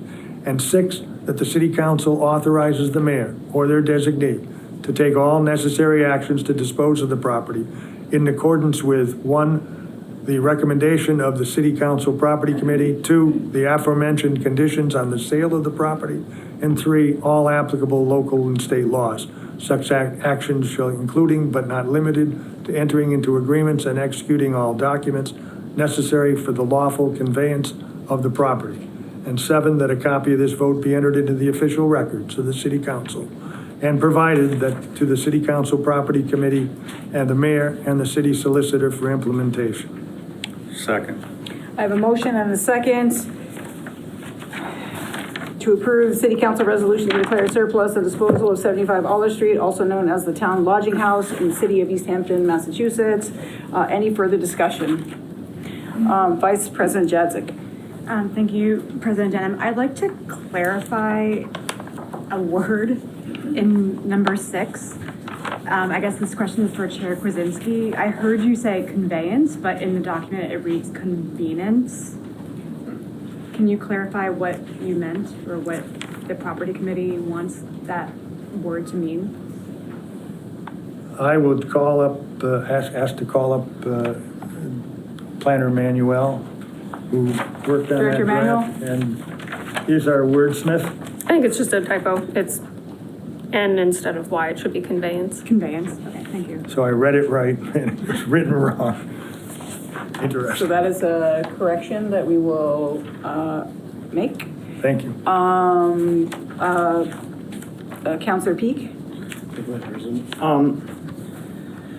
I just, through this part of this process, I think, and honestly, a lot of the conversations that I've had about this property over the last 8 years, one thing that I have heard a lot is a lot of public frustration with the fact that this property got to the place where it is. And I think that that's a valid sentiment for people to have. I mean, I think that it's difficult because it happened a lot over time, and there's a lot of reasons that it happened, and a lot of the players that were involved in that, or some of them are still here, some of them aren't, and I'm not looking to call anybody out or anything like that. But I do think that when you look at it and you look at a property that has a lot of important history in the city, the fact that it has gotten to this place where it is, like, I think that, any member of the public has every right to be frustrated by that. I think that most of us probably are frustrated by that. But it is in the condition that it has been, and it has been in that condition for quite a few years. At this point, to me, I don't personally feel like we have much of an option to, or well, let me put it this would be a better way to put it. I do not think that the city of Easthampton, as it currently exists, is an ideal entity to facilitate any sort of rehabilitation of this property.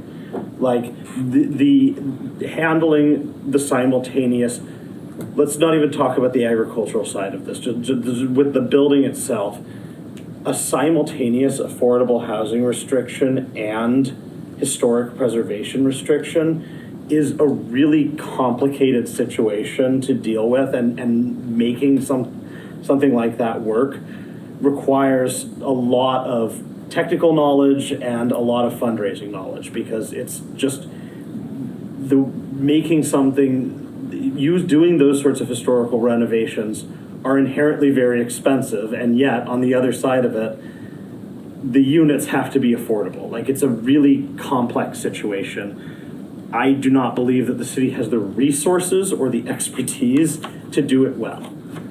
The city does lots of things. It does some of those things very, very well. I do not believe that this is something that we have the capability to do well. Now, if we are to vote on this, the next thing that we would talk about is the RFP and how exactly, what sorts of uses would we like? What are the criteria under which we would like a review committee, in this case, the property committee, to grade prospective proposals? Are there things that are complete deal breakers? Those are things that I think are really important that we need to talk about. But I think that there's intelligent and well-meaning people who could see that differently from me. But for me, I just don't see any argument for why the city would be in a position to rehabilitate this building. And if we're not going to do that, I don't see any reason why it would make sense for the city to continue to hold on to a building that we do not have the resources or the technical knowledge to properly rehabilitate. So that's my feeling on why I strongly feel that we should dispose of this property and then turn to the matter of what do we want those RFPs to look like. Thank you, Councilor Peak. Councilor Kwasinski, I think I saw your hand up. Let me go this way first. Let me go this way first. Councilor Newton. When would it be an appropriate time to offer a minor amendment? Is this the time? You can make an amendment now. Okay. So I would move to make an amendment to strike the words "for less than its appraised value." Sorry, where are you in the document? Excuse me. So I am in section number 2, part A, in the first sentence, where it says, if the city enters into an agreement to sell the property for less than its appraised value, and if the prospective new owner and end user of the property qualify for exemption from local property taxes, then the party shall negotiate, and prior to closing on the sale of the property, the purchaser and city shall execute a written agreement to provide a pilot program, payment in lieu of taxes. We discussed this last time around, that it seems as though it would be a good idea for us to have a pilot program with whoever, whatever tax exempt organization takes over the property, regardless of whether they purchase for the appraised value or less than the appraised value. So in section A, which part of A do you want to amend? So I'd like to strike "for less than its appraised value" in the first and second lines. For less than its appraised value.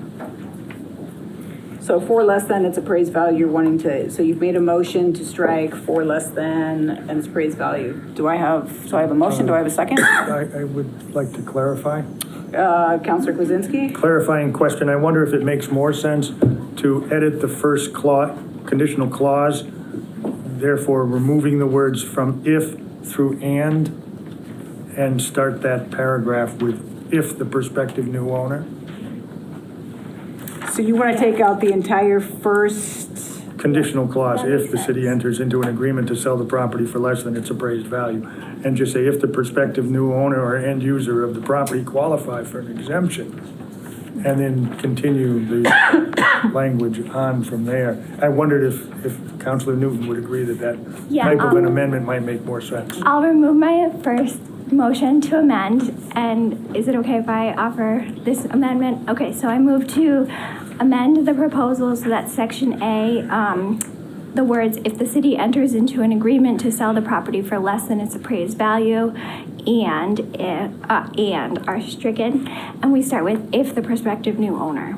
So I have a motion and a second to strike from section A, if the city enters into an agreement to sell the property for less than its appraised value, and any further discussion? Councilor Jamrog McQuaid. Thank you. I just wanted to say that I appreciate the amendment, and I think that it makes a lot of sense, especially given the budget situation that we're in. Great. Thank you. Any other comments? Any other comments? Okay. Seeing none, all in favor? Aye. Opposed? Abstention? All right, motion passes for the amendment. Now we're back to the original motion of the approval of the entire resolution. Any other amendments? I did want to report that the property committee recommended this for council approval 3-0. Okay. Great, thank you, that's helpful. Any other amendments? Seeing none. So we have a motion and a second. Question. Counselor Peak. This is not an amendment, but it's something I wanted to just call out and make sure everyone understood. Okay. Because I promised that I would do that in committee. Okay. Just to make sure that we make this process clear. When we normally dispose of these things, it then goes to an RFP review committee. That sometimes involves the council, that sometimes does not. For some of these things in the past, the mayor's chosen one counselor and a department head and, you know, something like that to make that work. In this case, it would be the property committee. Mm-hmm. So the property committee would be the ones who are making that final recommendation. I think I appreciate this in that it keeps the council involved in this process past this step where our involvement generally ends. However, it is a somewhat unusual situation because in general, the council committees do not make any decisions really at all. They just make recommendations to the full council. In this case, the property committee would be doubling as the review committee and would ultimately make its recommendations to the mayor. I just want to make sure everyone understands that so that we are all on the same page with that process, because it's just a little different from the way that business usually flows through the council. Mm-hmm. Councilor Kwasinski? I recall in days gone by when mayors would come up and say, well, do you have any conditions? Great, then why don't you give me the authority to write the RFP and do the deal? And the council would say, yeah, go ahead. So this is a marked improvement for public input and to have the council be involved in the process as directed by Mayor Derby. It was his suggestion to do it this way. And he's entitled to do it any way he would like to do it unless we set up standards otherwise. We did not set any specific standards. This came to us as his suggestion. I think it's a great way to have an open and fair process for the community. So I applaud Mayor Derby in that regard. Mm-hmm. Just wanted to put that on the record. Any other comment for you? Yeah, I just want to acknowledge my first knowledge of 75 Oliver Street. I was on the housing partnership back in 2013, 2014, and I'm looking at the chair of the housing partnership back then when it was under the guise of SMOC, and there was concern about the back porch. Right? And here we are years later, right? And we're still talking about porches, buildings, siding, piles of shingles, whatever on the sidewalk. I also had in the last year, Director Nettleman from DPW walked me through there. And I'll be honest, I was heartbroken, right? That is clear that was a home. It was a place of refuge for many people as they were in periods of transition in their life. And those spirits echoed through those walls and those hallways and those rooms of people's lives. And I share Councilor Peak's sentiment that I don't know that the city has the capacity to rehabilitate, to make this space better again. But the hope is that through this process of having an RFP, there was someone out there, an organization, perhaps partnerships with community members, et cetera, that they can bring that space back to life again. And I know that this council will do its due diligence in its review of the RFP, although we haven't got to the criteria of that RFP yet. But we will do everything that we can to take all of your comments to heart, into consideration, and to make sure that we can do right by that place, that we can do right by that history, that we can do right by that neighborhood and that community. But right now, we can't do anything until we move through this particular process. So I just want to acknowledge that your comments have been heard. I know that as we move through this process, it has to come to city council, and we will have that opportunity again to share our thoughts, our concerns. I encourage all of you to participate in that process. You will have that opportunity. But I would like for that to have life in it again, right? To have space in it again, because I think ultimately that's what all of us want. We're just trying to figure out what that can look like. That being said, all those in favor? Aye. Aye. Opposed? Abstentions? Motion passes. Counselor Kwasinski. Not sure how, since you broke it up, how you would like to proceed in this regard? If we can go over and if people have recommendations for this, that we can make amendments to those recommendations. Okay. And make those amendments. Did you have? Yeah. Do you want this? Yeah, I would. I don't know if you have. Yeah, no, that's fine. Any copy is fine. I don't know what kind of, this is a multi-page document. Yeah. I'm not sure. I don't think anyone wants me to read it here tonight. No, we're not going to read it, but do people have amendments or anything like that for Counselor Peak? Sure, I don't have an amendment. There's just one section of this that I want to briefly try and summarize here because I think it's the most important section. Yeah. And I think it's something that I really kind of just want to speak out loud so that everyone can hear it because it's easy to just look at this enormous document. It's not enormous, but it's large. And to maybe miss out on this. So at the end of the day, we have tasked the property committee with reviewing what other applications come in.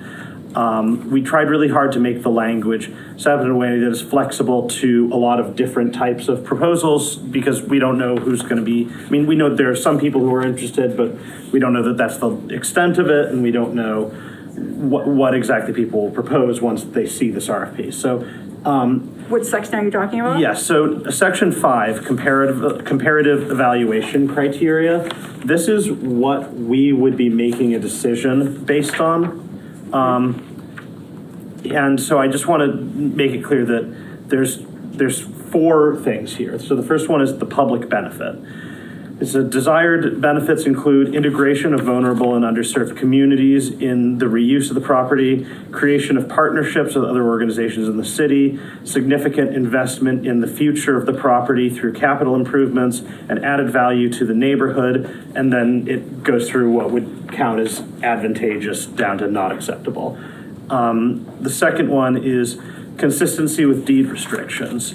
This is the desired renovation outcomes and reuse activities include preservation and significant enhancements of the architecture and historic materials and quality of the existing structures, agricultural use of the land that thoroughly incorporates regenerative agriculture practices, provisions of quality housing for individuals with low to moderate incomes beyond the minimum duration of the affordable housing restriction. The third is financial feasibility and the viability of the business plan. So desired financial data and documents include a business plan that clearly demonstrates a sound financial strategy for the improvement and long-term use of the property, estimated redevelopment costs, a schedule of operating income, an expense pro forma, and the proposed method of financing. And finally, project timing. Desired project timing and supporting documents include a detailed timeline and plan for obtaining financing and grant funding, completing the required design and permitting work and starting work, commencement of renovations to the lodging house within 12 months after execution of a land disposition and development agreement, a draft of which is attached here too in Exhibit B, initiation of occupancy in the lodging house within 18 months after the execution of the agreement. Now, obviously, there's not going to probably be, it would be surprising if there was a single proposal that perfectly matched each of these things. So that's not what we're necessarily saying, is if you don't match each of these things, we're gonna throw out your proposal. But what we are saying is these are the factors on which proposals are going to be graded. If there are other factors that people think it should be graded on, this would be the appropriate time to discuss that. If there are factors that I discussed that people think are not things that it should be evaluated on, this would be the appropriate time to have those conversations. Because once we send out that RFP, we are going to have to act in good faith with these considerations for saying, hey, maybe there's this proposal that I technically like a little bit more, I think it's kind of neat, but this one does a much better job at meeting the qualifications of the proposal, then that's the one that I can say personally, I will be voting for. I'm going to vote for the one that best matches what's in the RFP, because that's what's fair to the public.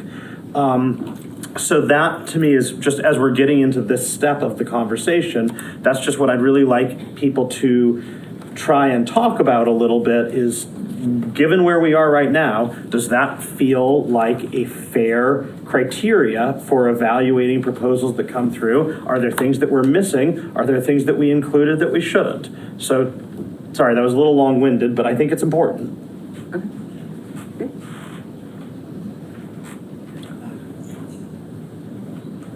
Councilor Vice President Jadzik. I just want to say I appreciate Councilor Peak laying this out. Just to respond to that really briefly, I think this makes total sense. I don't have any issues with what the property committee has put forward in this RFP. I do have a question about the next section with procedure, because I do see that there is missing information. And I guess this question is either for the property committee or maybe Michael Owens, but should we at this point, is it appropriate for us at this point to put dates in? Or what was your thinking with leaving those blank at this point? Procurement Director Owens? Michael Owens, Procurement Director. I will work with the property committee to determine the dates. They're going to really drive this process, not the staff. And sorry, a quick follow-up question. And is that something where we can add those dates in after we approve this RFP? Or do we need to add those dates in? No, those can be added after the RFP is approved. You're just looking at the general language. Timing, again, I'll work with the property committee to determine schedules, vacations. There is a requirement by Mass Chapter 30B that it be, because it deals with such a larger square footage of property, I believe it needs to be on the street for at least 4 weeks. So this isn't, generally it's 2 weeks, date, collect the proposals in 2 weeks, just like bids are done. But in this case, because of the size of the property, it'll be on the street. The proposal time will be about a month. Thank you. To Councilor answer Kwasinski, that question for Councilor Jadzik, I think, the property committee will be working with the staff to set those dates as expeditiously as possible. It was impossible to set dates when we don't know if we're, what the schedule was.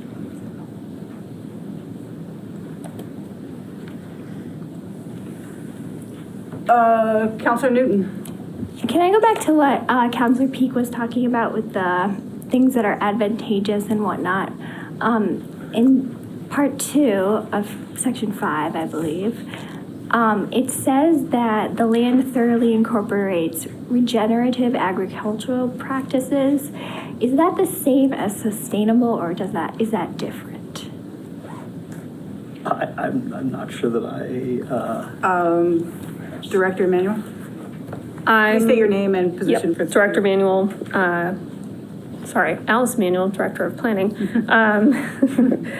I'm not an expert on agriculture by any means. However, my understanding is that regenerative agriculture has more to do with soil practices and ensuring that the nutrients that are taken from the soil to grow the crops are introduced back into the soil by some means. I think often it involves rotating where crops are grown, or growing crops that are complementary to one another, whereas sustainable is a bit more of an ambiguous term, and it can be interpreted in a lot of different ways. Sustainable could just simply be not using traditional fertilizers. for example. But again, I'm definitely not an expert. I would recommend Google is probably better than me on this. You have a follow-up question? Yeah. Councilor Newman? I guess it's more to the people on the property and to everyone here. Is it possible for us to add sustainable to that piece? Is it possible to add? Yeah, help to with- add that as an advantage, because Councilor Peak had talked about how, if there's something that we like that a proposal has, but it's not exactly mentioned in here as an advantage, we can't really favor that part because of what they have. Is that correct, Councilor Peak? Councilor Peak? Sure, we can get to, I think we'll probably talk about amendments in a bit, but I wouldn't be opposed to tinkering with this exact language a little bit around saying regenerative and or sustainable or something like that, if there was agricultural uses that maybe we didn't think exactly fit those, but were still agriculture, that could still fit maybe being advantageous, just not highly advantageous. That's what we could totally tinker with that language. Looking at a review. Councilor Kwasinski. Just looking at a review of the definition, and again, I'm not a farmer or an expert in this field, but we've tried to educate ourselves as best we can. Regenerative agriculture is a holistic farming approach that restores soil health, biodiversity, and ecosystem function, rather than just sustaining it. By utilizing practices like no-till, cover cropping, and holistic grazing, it enhances water retention, sequesters carbon to combat climate change, and boost farm resilience to droughts and floods. Great. Which I think covers what you would like to do, is more than sustaining. Yeah, it sounds like it incorporates it. I saw Councilor Schmidt's hand. Thank you. I was just going to try to bring some further clarification to this, but we've sort of more or less gotten there. I'm also no expert, but my understanding is sustainability is incorporated into regenerative agriculture. And to what you read, Councilor Kwasinski, I appreciate bringing in the biodiversity of it, because there are, things living in the soil, and that's very much a part of this as well. Thank you. Councilor Peak? This is unrelated, but I did receive a constituent question on this that I wanted to ask Director Owens about. Director Owens? He stepped out for just a minute. Oh, okay. Well, I can wait until he's back. I'm sure there's other things to talk about. are there comments that people have?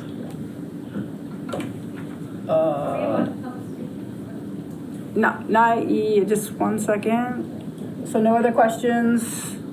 So why don't we open it up to the community for comment? Is that okay? Sure, that's fine. I can. And then we'll bring back Director Owens. So comments from the community? Okay. And I'm just for the record again, it's 3 minutes. When you have 30 seconds left, you will hear an alert. Then you will hear a second alert when your time is up. Please finish your thought. And we will be rotating between people in the room and online. So please state your name and address for the record. My name is Emmy Mikalev, and I live at 6 Caroline Circle in Easthampton. Okay, to the Easthampton City Council and Property Committee. I want to acknowledge the city councilors on the Property Committee for the thoughtful work reflected in this RFP. It is clear the intent is to ensure the property continues to serve the public good while upholding its affordable housing, agricultural, and historical constraints through a financially sustainable and responsible path forward. I would like to emphasize some priorities that I feel are essential. First, the housing must be brought back into use for the community. From what I understand, there are 23 units that have sat vacant since 2022. The longer they remain empty, the more the lodge falls into disrepair, and we risk losing an important piece of Easthampton's shared history. Any proposal selected must demonstrate the financial capacity, according to my research, estimated between $5 to $7 million, not only to restore and renovate the lodge following its historical constraints, but to maintain it responsibly in perpetuity, period. And a question I have, taking a long-term perspective, if the farm and lodge were to be sold to a single family and they were later unable to sustain it, the property could ultimately be resold for private profit without community input on its future ownership or use. Second, the land itself must serve the benefit of the broader public while honoring its agricultural legacy. This is public land and it should provide public benefit. Its future should include active regenerative farming that supports schools, food pantries, ecological restoration and biodiversity, and community access. At the same time, it is equally important that any proposal is committed to working collaboratively with Elodie Chiquan and her family, period.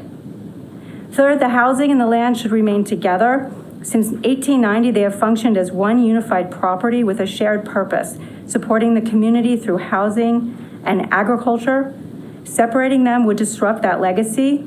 Many within the community hope to see a future in which residents steward the land, benefit from affordable housing, and sustain themselves and others through farming, including growing produce that helps address food scarcity in Easthampton.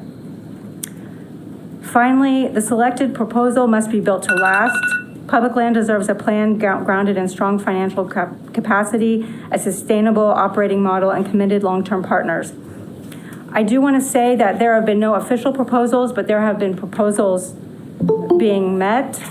And I have here the organization that's been working on an initiative for 2 years. I would like to put that there if that's okay. renewalinitiatives.org/projects. And finally, I want to acknowledge that there's been we know that in public conversations, rumors, selective sound bites, and personal attacks can sometimes overshadow facts and respectful dialogue. Please wrap up your thoughts. Excuse me? Your time is up, Okay, so wrap up so your last rather thought. than in divisive politics that have been occurring, we encourage anyone with concerns to review the full information here. Please review this, and there's FAQs, there's direct points of contact. With anything that you're hearing, please refer to this, and I would like to put that there. if that's Thank you okay. very much. Thank you.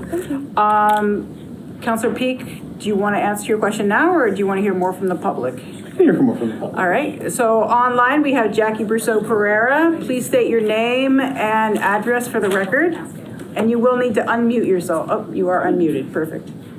Hi, thank you. Jackie Brousseau Pereira, Garfield Avenue, Easthampton. Also, I'm a longtime member of the Easthampton Fair and Affordable Housing Partnership. And I just want to say how excited I am that this is moving forward. This, as you were saying, President Denham, the state of the town lodging house right now is not good, and we really want to get it back to a property that can house folks who need housing. And we know all the restrictions on it make it very challenging. So I'm super excited that you all voted on this tonight. Thank you, and happy to hear it go forward. I want to put in a plug for perhaps the property committee considering inviting a member of the housing partnership to join the RFP review committee.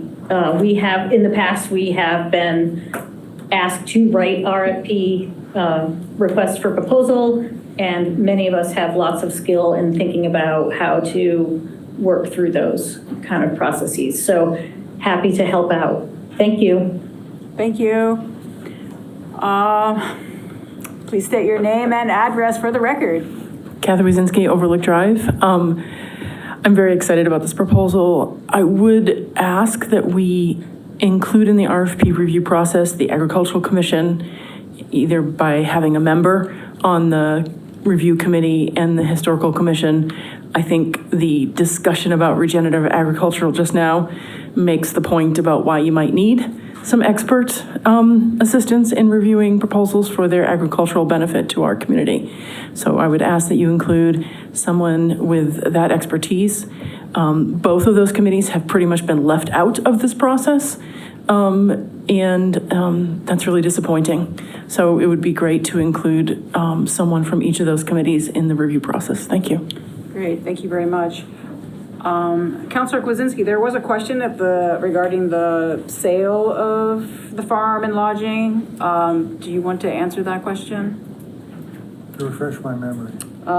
Is it possible that the farm, I can't remember the entire question. Councilor Jamrock McQuaid? Yeah, if I understand this correctly, I think that there was a concern about this property being sold to a third party and then it being sold to another person. But I think what we've established, or do you want to talk about? Yeah, I guess to address that specific question, it seems like a question that isn't a problem, because you still have the underlying agricultural preservation restriction, historic preservation restriction, and the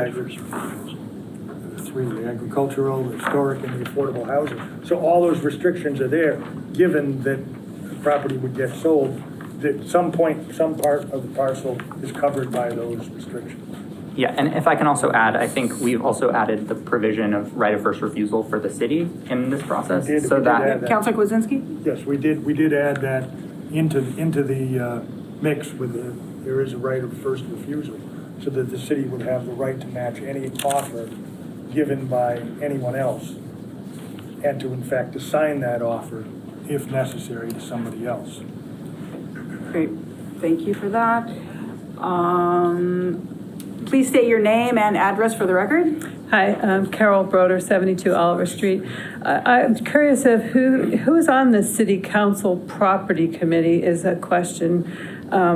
It seems like there's a few different other committees that want to sit on this committee as well, but that wasn't clear to me that was a separate, the City Council Property Committee, who's on that. And talked about dates, about 4 weeks versus 2 weeks. Councilor Okay, go ahead. You're looking at the property committee, Kayam Jamrad McQuaid, myself, and Councilor Peak. Just the three of you? Just the three of us And what on is the property. maximum on that committee, since there was the housing wanted to be on it and agricultural wants to be on The it? committee consists of a subcommittee of the council. Right, but people want to be added to this committee to make decisions. So then hang on just one second. So answer the question, I'm Councilor. answering the question. Yeah. This is the committee. So it's a subcommittee, so we would have to, this was created by the mayor, so I think there would have to be further discussion, but I don't think anything precludes the Historic Commission or the Agricultural Commission or the Housing Authority or the Housing. Okay, I don't want to use up my time on that. The Housing Partnership from giving input, et cetera, and participating in those. But the And- public's not, and I have input on that. Well, the public would have Other input than- because they would have the city council subcommittee, which is the property committee, would have public meetings, and you would be able to participate in that at that time. I don't want to use up my time. On this paperwork, I would encourage everyone to take that paperwork and look that up thoroughly. The renewal, I know you said there weren't proposals or bids, but there are two that are out there. And the renewal initiatives and the Farmers Veteran Coalition, I think they met all the criteria that you mentioned about even sustainability, but also dates of when the land would be purchased and when even the residents would move in, when work would be done. If people would go to that and actually look up the project for the Easthampton 75 Oliver Street, there's so much information there on every question, and they're certainly available to answer. I appreciate, but the one thing you all are talking about, that the housing, you want this housing and you want this housing and stuff, but yet we had people living there. You threw out the low income, and the vulnerable population was living there. We didn't maintain that in a good maintenance in the housing for them to live in. Leslie Kelleher, he made that property look good with his ducks and his flowers and planting pine trees, and you threw the people out of there. So don't sit there and say you care about low and housing and stuff when you had people there. Why didn't you keep it maintained? Why didn't the city, it's just very frustrating when it was all there and the hay fields were being paid and everything was in motion, and you let it go. The city let it be in disrepair and didn't. You put it wasteful and empty school buildings and taxes. So, but look up that renewal initiatives and the veterans. They meet every criteria. The veterans are a vulnerable population. They're low. They want to learn skills to maintain farms in America. Great. Thank you. So I think there is certainly interest in the property, and I think that people have ideas of what they want to do, but the city itself has not put out a proposal to receive, an RFP to receive those proposals. So lots of people have ideas of things that they would like to do, right? But we have not approved of anything or even put out that information that we're looking for. Someone online first, right? So Julie Thomas. Hi, thank you. So please state your name and address for the record. Oh, you already stated my name. It's Julie Thomas. I did, but. So just to clarify, the subcommittee has a representative for housing, correct? No. The subcommittee that makes up the property committee on city council consists of 3 city councilors. Okay. So, and the 3 city councilors sit on what subcommittees? Correct. One is housing, correct? No, there's 3 city councilors, period. Right. I guess my question is, why wouldn't you have somebody sitting on that committee or the property committee that represents the land and the historic, environmental? Why wouldn't you? The agricultural, you should have why wouldn't you? That's one of the criteria. There's 2 of the criteria. So you're using up all of your time. I'll answer your question. Are you done asking questions? I am, yes. Thank you very much. Yeah, great. So this was, as I understand it, the mayor requested that this go to the property committee. And that was the mayor's choice. I think that at this point, the property committee would have the opportunity of reaching out to other city committees if it so chose, but I'm not the chair. I do not sit on that, so I will defer to Councilor Kwasinski to answer that question. To be specific, if there were any questions that came up or ideas or things that we needed help with, I know that Councilor Jamrock McQuaid comes from an affordable housing background and is very fluent in affordable housing matters. Councilor Peak is very well balanced in terms of all of the way he approaches things. I'm honored to be part of the group, and I think we've got it covered. I think we certainly can reach out to each member, whether the members be a member of the historic, whether they have historic interest or affordable housing interest outside of Councilor Jamrock McQuaid's expertise. Agricultural Committee, I hope they would all make themselves available should we have questions. So I'm comfortable with that process. I'm also comfortable with having them, if the mayor wanted to do all this and set up his own committee. And I will remind everyone, the recommendation that we make after all of this, it's entirely up to the mayor whether he moves forward with this or not. He can reject all proposals. That is part of the RFP. It is entirely up to the city to make all determinations. Ours is a recommendation. Councilor Peak?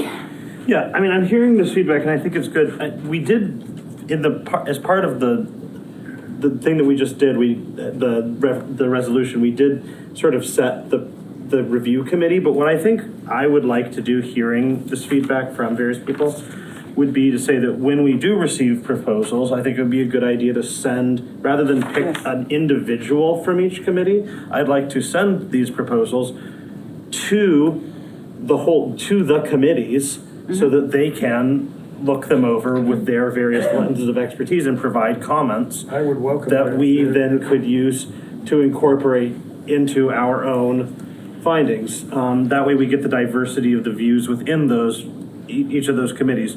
So that's a process that I feel comfortable committing to. Great.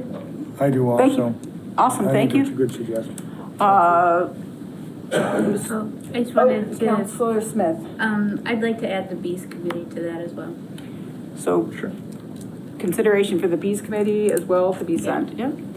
Next at the podium, please state your name and address for the record. Bill Chickwin, 116 Oliver Street. The citizens have expressed them liking the fact that the land is in sod. We have to be careful of the wording with description of practices. For instance, regenerative could be plowing up the land using glyphosate before they do. It could end up being a bunch of potatoes in there with insecticide. The microbiome that's intact would be eaten up by the crop that somebody would be growing on it, and it would become regenerative because of what they're doing and the need to add to the soil some plant regenerative crop, and then before they plow it under, they hit it with glyphosate. So that it's like trying to pick yourself up by your bootlaces. The other consideration is that APR land can allow up to 200% of the electrical need of solar farm. In other words, if you take, you're using so many kilowatts, you can double that usage and put that many solar panels out there, and it becomes a solar farm. So that's another consideration. Great, thank you. I see Sean online. Please state your name and address for the record. Sean Abbott, Summer Street. So I am not an expert, but I do want to say regenerative agriculture is a form of agriculture that is meant to increase soil health.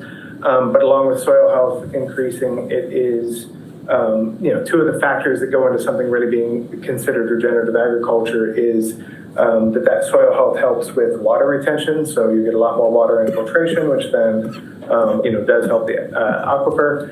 And it also is about increasing biodiversity. So if somebody is truly doing regenerative agriculture, as I understand it, then you won't be seeing like monocropping. You will be seeing like diversity of plants, and with those plants come a greater diversity of fauna that use those plants as part of it. So, hopefully, and the thing is, I know that there exist regenerative agricultural certifications, but I don't know anything about those. As part of this RFP, since we've got this regenerative agriculture piece in it, perhaps we could learn more about the certifications that exist and challenge folks to tell us which ones that they might be going for as part of it. That said, I do think that the idea of including agrivoltaics on the property is a thing that would be really cool to include, because agrivoltaics can be extremely effective. They can both assist in the plant life and also assist in pepper generation. That would be super cool. I would love that idea. I do have one question about this entire process, because it's one thing I don't know in terms of the right of first refusal. We have the right of first refusal and all of this, that's great. If the city doesn't have the funds or isn't capable of purchasing the property, should the property get sold in the future, does the right of first refusal extend in perpetuity to each follow-on buyer, or does it only apply to the first people that we potentially sell the property to? Thank you. Thank you, Councilor Chair Kuzinski. The continuity of in perpetuity, my reading of the documents, it is not something that's in perpetuity. It has to do with the initial purchaser, and the right of first refusal would be the right to go ahead, agree to the terms, and then reassign to a group that has the capacity to purchase the property. That's where you get the assignment, not only the right of first refusal, but the right to assign the property to another party. So the city may not be in the best position to be the one to manage what's going on. in terms of a purchase. They may not be farmers, they may not be historic preservation. Whatever the concern is in the future, that right would enable them to assign to somebody else, to another party. A point of order. Counselor Newton? I'm finding it hard to concentrate on the speaker when there's a lot of speaking happening in the audience. I'm finding it hard to concentrate on the speaker when there's a lot of extra speaking in the audience. So if we could just limit the chatting and the, I think what was happening is people couldn't hear, and so people were sharing, so I understand that, but if we could just try to quiet that down a little bit, that would be super helpful. Thank you. Someone at the podium, did we answer Sean's question? Okay. Yep. Please. So please state your name and address for the record. My name is Trish Heed, 3 Caroline Circle. I'm an Easthampton resident and homeowner for the last 8 years. And as been talked about, 75 Oliver is the historic town farm, now known as the Easthampton Lodging House. It was established in 1890 as the town's poor farm to provide the town's indigent with a place to live when they were expected to work to support the facility. Some of its residents remained there until their deaths, hence the need for the archaeological dig that was done there. It was operated as a farm until 1955 when the land was leased to local farmers, and it's one of the few surviving town farms in the United States. It's listed on the National and State Register of Historic Places. It has a historic preservation restriction, the agricultural historic preservation restriction, as well as a housing affordability restriction that will expire in 2029. And I detail all this to point out that not only the historic significance of these buildings, the site and its accompanying farmlands, but to highlight what a complex property this is to develop. This beautiful property has unfortunately been allowed to fall into horrible disrepair and needs to be rescued as soon as possible before more damage is done.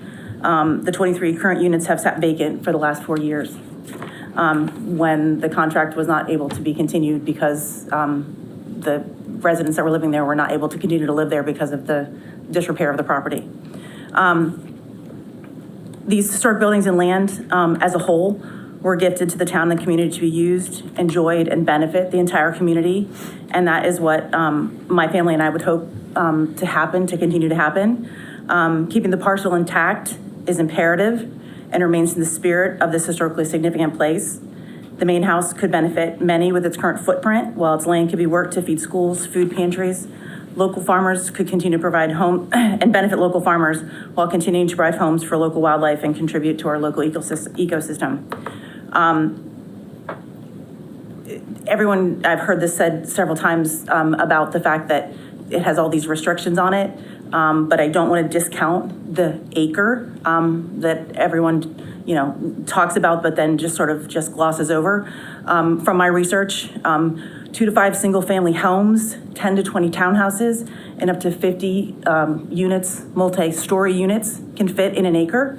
And as we saw in 2024 with the Valley Community Development. Please wrap up your thoughts.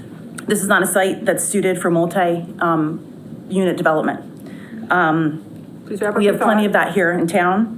In conclusion, I would urge the property committee to act in the best interest of our entire community, keep sacred our town's history, and choose a vetted proposal for the unified property that is financial, Please wrap up your operational, thought. and long-term sustainability. Thank you very much. Okay. And can I, Councilor Peak had asked about additional things. Can I just address that? I would ask that you add giving priority to someone that will keep the property intact to your criteria. Great, thank you. Thank you. Thank you. Seeing no one else. Counselor Kwasinski? I guess we would proceed by looking at the, Counselor Peak? Hang on a second, sorry, do you have a question? Well, I did have that question for Director Owens a little while back. Yep, I'm not a director, I'm just a procurement officer. A procurement officer. Yep, not a director. Mr. Owens. Sorry, I thought it was procurement director, but that's all good. Thanks for the clarification. So the question that I had received a question from a constituent that I guess I could boil down to say, could you describe a little bit about what steps the city is going to do to make sure that this RFP reaches the maximum number of potentially interested parties? Yeah, we'll generally follow state law in terms of public advertisement for the RFP. There'll be an advertisement in a local newspaper. I believe that has to happen twice. There'll be an advertisement in the Central Register and/or the Goods and Services Bulletin. I need to look into the guidelines for both of those state publications, find out which one I'm going to advertise in. We'll also post the RFP on Combis, which is a state procurement website. So it'll be out there. Can I follow up? Councilor Peak? And was it your belief that between those groups that the sort of institutions that would, or organizations that would normally like be able to take on a project like this are routinely monitoring those? I believe so. It's a pretty small universe here in the valley, so the word will get out pretty quickly, I think, when the RFP hits the road or is released by the city's property committee. Okay, thank you. Councilor Vice President Jadzik? Yes, I'd like to propose an amendment to the RFP. We need to get to a motion first, so Councilor Kwasinski?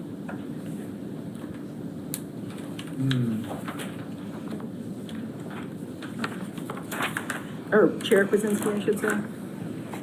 That's fine. Since it's never been broken up before, I guess we could. Well, you know, I sought guidance on it, and this is how I was This is suggested to do it, fine. so that felt. I think as long as no one else has further comments, we could move to accept the RFP as written So, is that a motion? in the form of a motion. I'll second it. So we have a motion and a second to approve the request for proposals for the purchase, renovation, and reuse of the historical town lodging house and adjacent agricultural land as it relates to the city council resolution to declare surplus and dispose of 75 Olive Street, also known as town lodging, in the city of Easthampton. Any further discussion?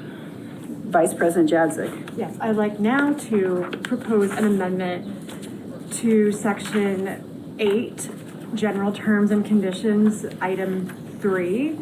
And this amendment would be. Let's get there. I'm sorry? Give us a He's second to getting get there. there. Okay.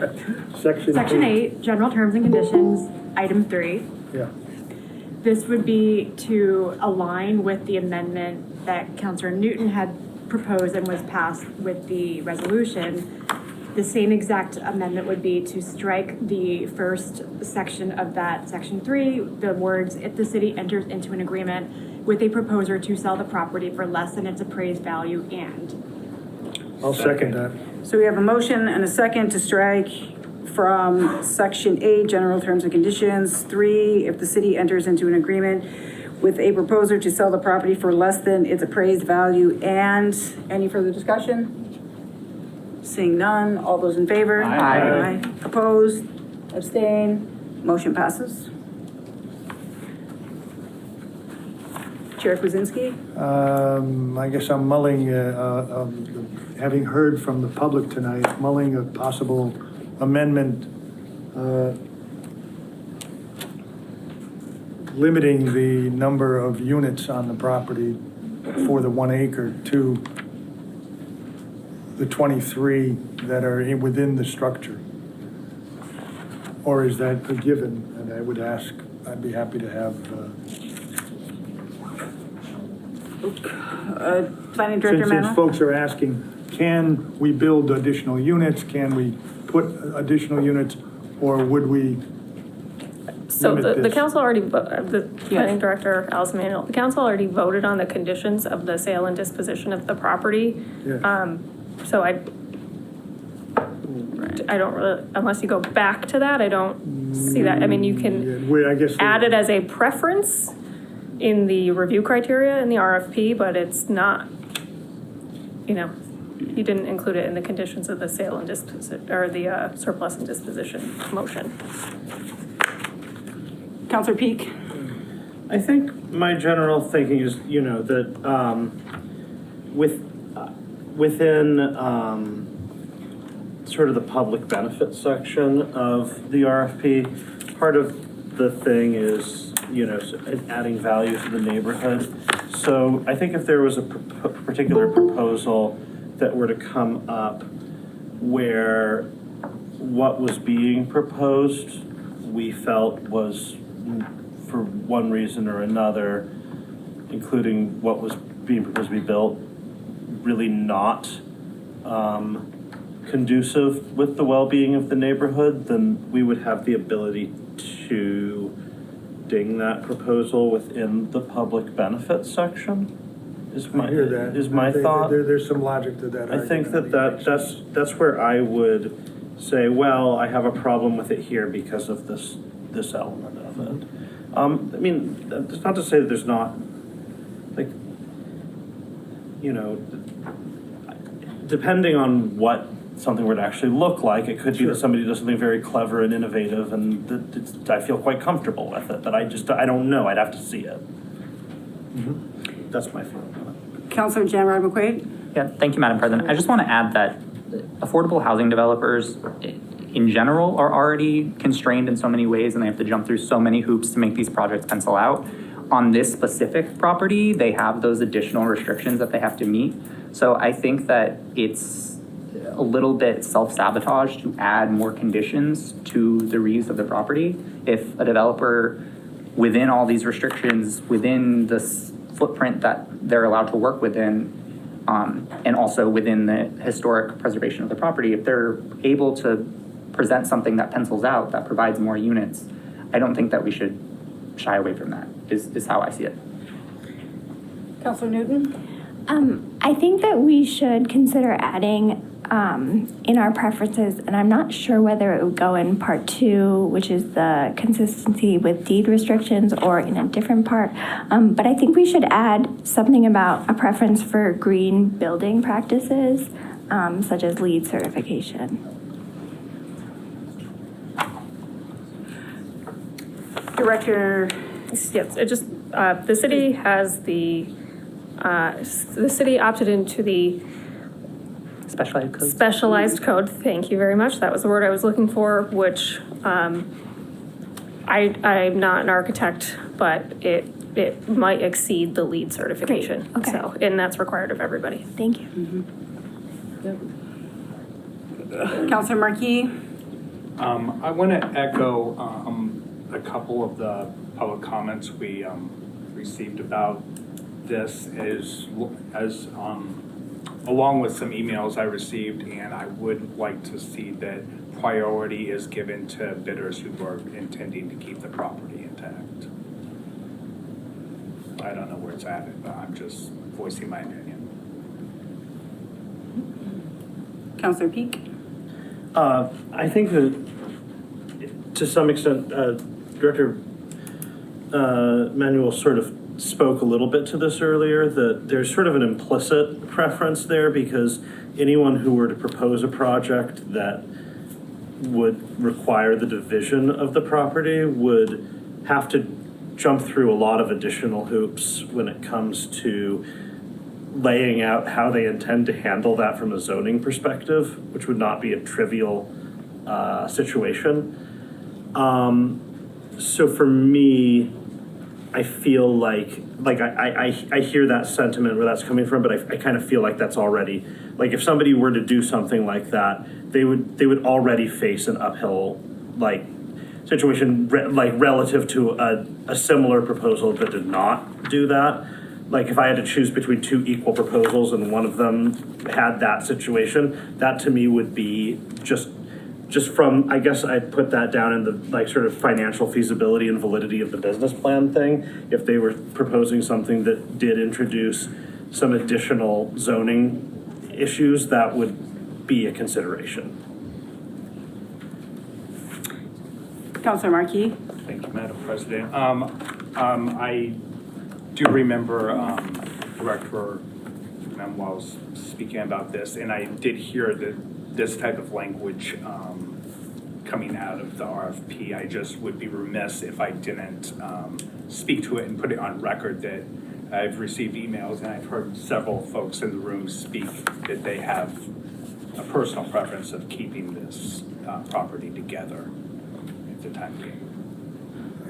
Counselor Kwasinski, I Chair suppose you Kwasinski? could suggest an amendment if that's something that you felt strongly about, or just take it for granted that I think you're getting commitment that keeping the property intact fits within what we've been doing and what we've been hearing, and that is our intent. Right, I would defer.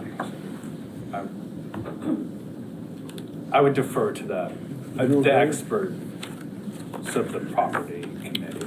Great, and I think there's 9 of us here who I think feel committed to keeping that property together, given everything that has transpired and been given as testimony today from the community.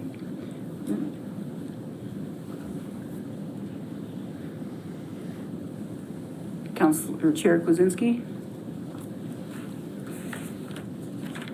So we had an amendment, but are you taking that amendment? Oh, wait, did we already? Yeah, we voted on that, right. We voted on the amendment. I was like, where are we? So we were in the amendment, now we're back to the original. Back to the main motion. Yes. Which was to accept the RFP.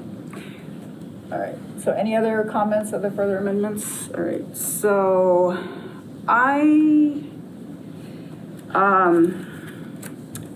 Director Manuel, can I speak with you for just 1 second? I want to own that I sought guidance today in regards to how to go about these 2 items. And it was suggested that they be teased apart for the convenience of conversation. But in terms of this RFP, because we already voted on this, should I move to reconsider this item to pull this in so that they are voted in conjunction with one another?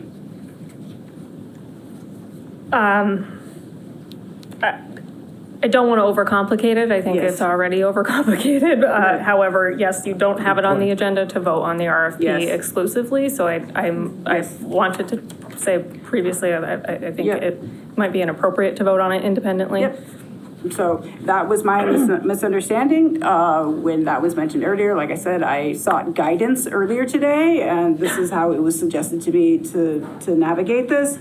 So I will take a motion to reconsider the City Council resolution to declare surplus and dispose of 75 Olive Street, also known as Town Lodging House, in the city of Easthampton, Massachusetts. So moved. Second.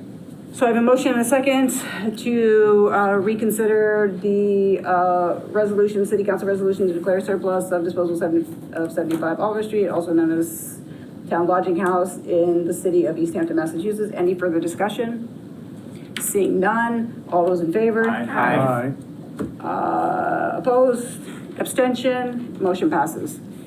So now that we have discussed and made amendments to the RFP, are there any other discussions or comments regarding the RFP? Vice President Jadzik? So just for clarification purposes, my understanding is that now that we've made this motion to reconsider, this is now a new debate and a new vote on the joint resolution plus RFP. They're all under one, they're gonna be all under one motion now. Because it's a new debate and a new vote, my interpretation is that we need to resubmit the amendments that were proposed in the previous votes. But I could be misinterpreting this. I could be misinterpreting this. I'm trying to clarify if we need to redo the amendments that we were discussing and had voted on one already or not. I think there's a structural way to do this, and that would be to vote on both of these with the amendments that have been approved. Yes. Okay. All right. Does that sound like a fair process to everybody? Yes. Any other comments regarding this, questions? Okay. So I will entertain a motion to adopt City Council resolution to declare surplus and disposal of 75 Olive Street, also known as the Town Lodging House in the city of Easthampton, as amended. And And the RFP. as described, as amended. As described, as amended. I'll second, and I would make that motion. I'll second. So that's what I said, I'll take a motion. I'll make the motion. All right, so motion and a Second. second. All right, so we have a motion and a second to approve the city council resolution to declare surplus and disposal of 75 Olive Street, also known as Town Lodging House in the city of Easthampton, as well as the RFP as amended. Yes. Any further discussion? Seeing none, all those in favor? Aye. Opposed? I request, Oh, may I request a vote count rather than just, okay, so we will do a roll call. just so we're all clear on this? Okay, Connie Denham. Aye. Felicia Jadzik. Aye. JP Kwasinski. Aye. Tom Peak. Aye. Tamara Smith. Aye. Jonathan Schmidt. Aye. Amanda Newton. Aye. Nathan Markey. Aye. Kyle Jamrock McQuaid. Aye. Motion passes. So we will turn that over to the property committee to work on that.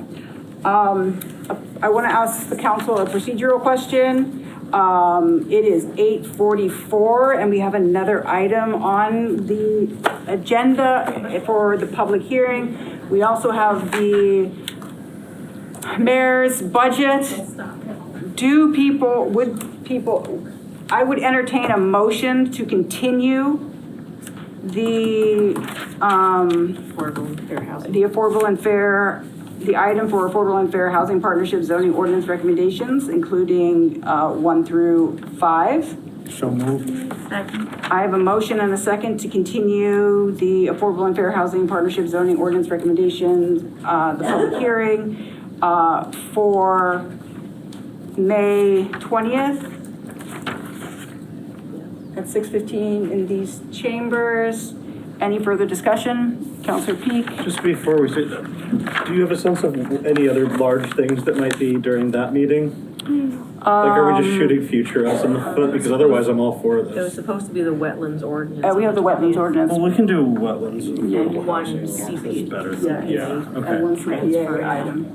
Okay, I'm all for it. Counselor Jamrock McQuaid? Yeah, I'm fine logistically. It makes a lot of sense. I just want to acknowledge that the chair of the housing partnership has been waiting here to present. So I just want to thank you for your patience. And Yeah, I apologize to the chair. I'm just looking at the time and we still have the budget to get to. So any further discussion and comments?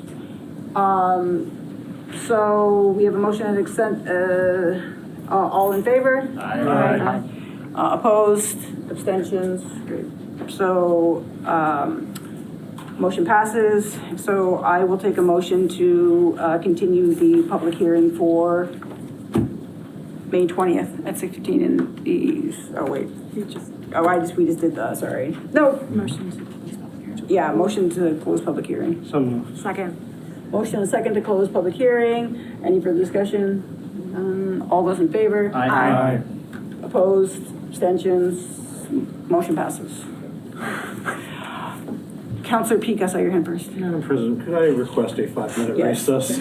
So we are going to take a 5-minute recess. I have a motion. Second. I have a motion and a second to take a 5-minute recess. Any further discussion?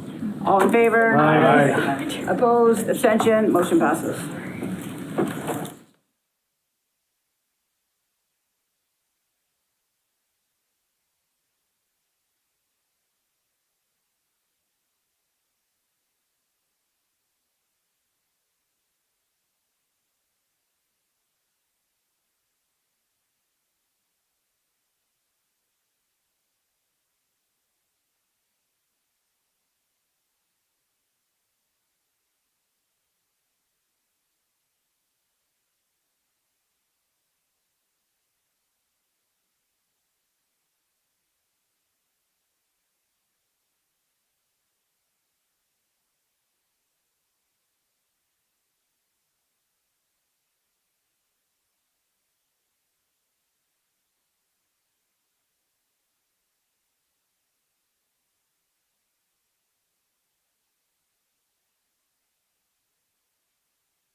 session. Again, I just want to acknowledge everyone's patience for the last, the public hearing. I'm glad we were able to kind of work through that, so I appreciate everyone's attentiveness and participation in that. Moving on to the agenda, we have no items for immediate consideration. Communication from elected officials. We have correspondence from Human Resources Director Emily Russo to withdraw the agenda item to amend Chapter 7, Section 7-17, Exhibit A, to remove certain positions from the classification plan, which are now in a collective bargaining unit. Director Russo is not here. So we will address that item when it gets to ordinance, and we will remove that. We have communication correspondence from Fire Chief Norris. Sorry, it's green. It's hard to read I was like, who's the? So the Fire Chief Norris, please. Yes, good evening, everyone. Chris Norris, Fire Chief, City of Easthampton. I wanted to use this forum as an opportunity just to reach out to the public in a different venue here about some upcoming informational sessions we have. Given the heightened awareness of the FY27 budget, we really are trying to provide more opportunities for the public to better understand about our budget and what that money goes towards and how it's utilized. We did do a press release through the mayor's office already. We posted on all the social media forums as well for the city, but certainly being here tonight, I just want to make the dates known also that the first one will be Tuesday, May the 19th from 4 p.m. to 5 p.m. The second one will be Tuesday, May the 26th from 10 a.m. to 11 a.m. And then the third one will be Thursday, May the 28th from 6:30 p.m. to 7:30 p.m. And those will all be located at the Public Safety Complex in the upstairs community room. And we purposely tried to spread them out across different timelines to hopefully provide better access for people and their different commitments that they have individually as well. And certainly if they can't make one of those, I'll certainly do my best to avail myself to other times as needed also. But I just wanted to share that with everyone and certainly ask for all of your help to reach out to all of your constituents as well. So, thank you. Thank you, Chief Norris, appreciate you. Mayor Communications. All right. Good evening. So, I actually wanted to start with some good news, if that's okay. So we just received word from Arch Developers that they have just received $1.1 million in historic tax credits to facilitate the process of leveraging those for more historic. There's 3 more rounds, but when you get funded that large in the first round, it really is kind of a eventuality that you get funded in the next rounds. So I think it's really great that the Secretary of State's office was able to award that big of an award, and it's going to really help us move the reuse of the schools forward. So I just got that news yesterday. So a little good news and a world of less good news. And I want to start by saying that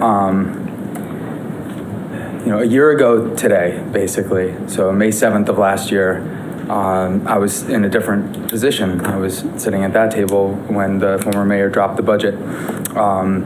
And I think a lot of us had an idea of what the potential ramifications of the right sizing of our stabilization would end up being. I thought that as we moved forward, there was going to be an ability for us to find ways to backfill some of those funds. And as I stated in the last time I was here, unfortunately, those funds did not get backfilled, and we found ourselves in a structural deficit. And for those counselors that have not done this before, I just want to kind of talk a little bit about process because I think it's important. So this is actually a pretty simple process, dropping the budget for the city council. It's not a Q&A of, what does the budget look like? There is going to be so much time at the committee level and at the city council public hearings on the budget to really, and I would say at the committee level is where the questions and the digging in to the line items would go. Generally, what this is going to be my official announcement of dropping the budget, and I'm also going to read my the letter that is kind of the preface to the budget.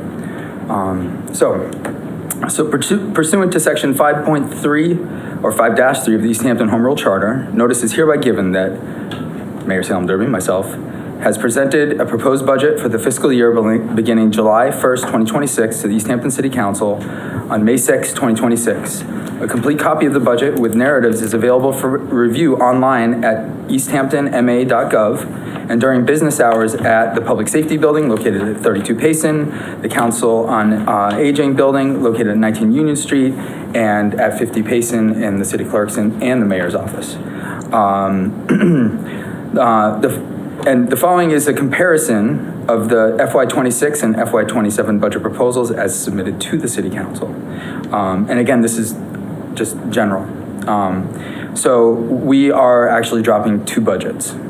And so this is going to kind of give a quick overview of that, and then I'm going to read my proposal, or my letter. So this is from part 3 of the budget, section 3. So in general government, FY26 was $3,563,535.86. If we are able to successfully pass an override in the budget, that number will be $3,495,239.12.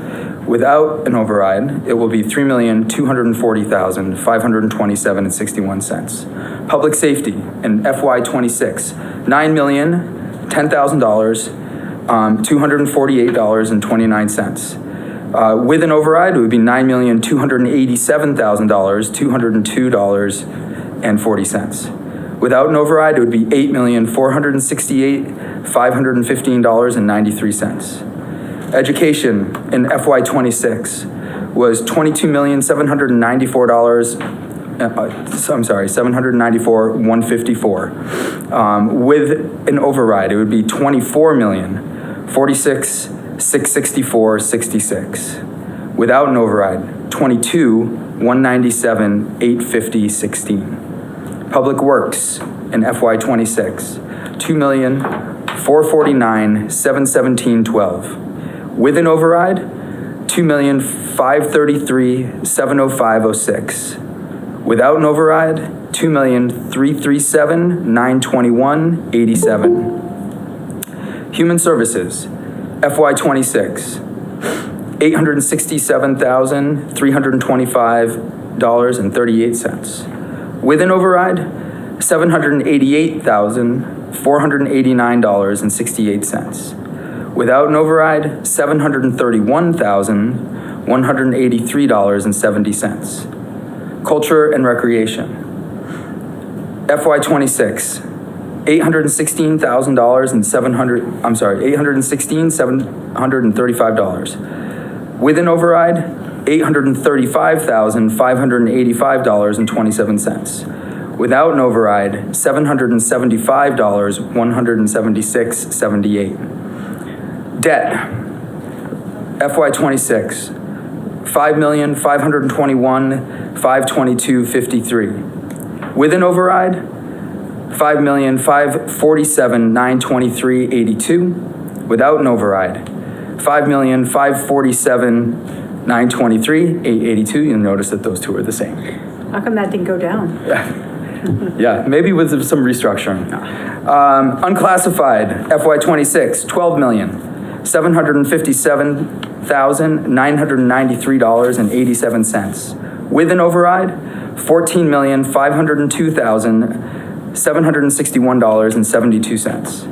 Without an override, $14,433,755.81. Community Preservation Act, FY26 was $811,300. With an override, $854,700. Without an override, $854,700. Enterprise, FY26, $3,387,750.60. With an override, $3,465,883.75. Again, without an override, because enterprise is not affected by the general fund, $3,465,883.75. So totals, FY26, $61,980,282.65. With an override, the budget will be $65,358,155.48. Without an override,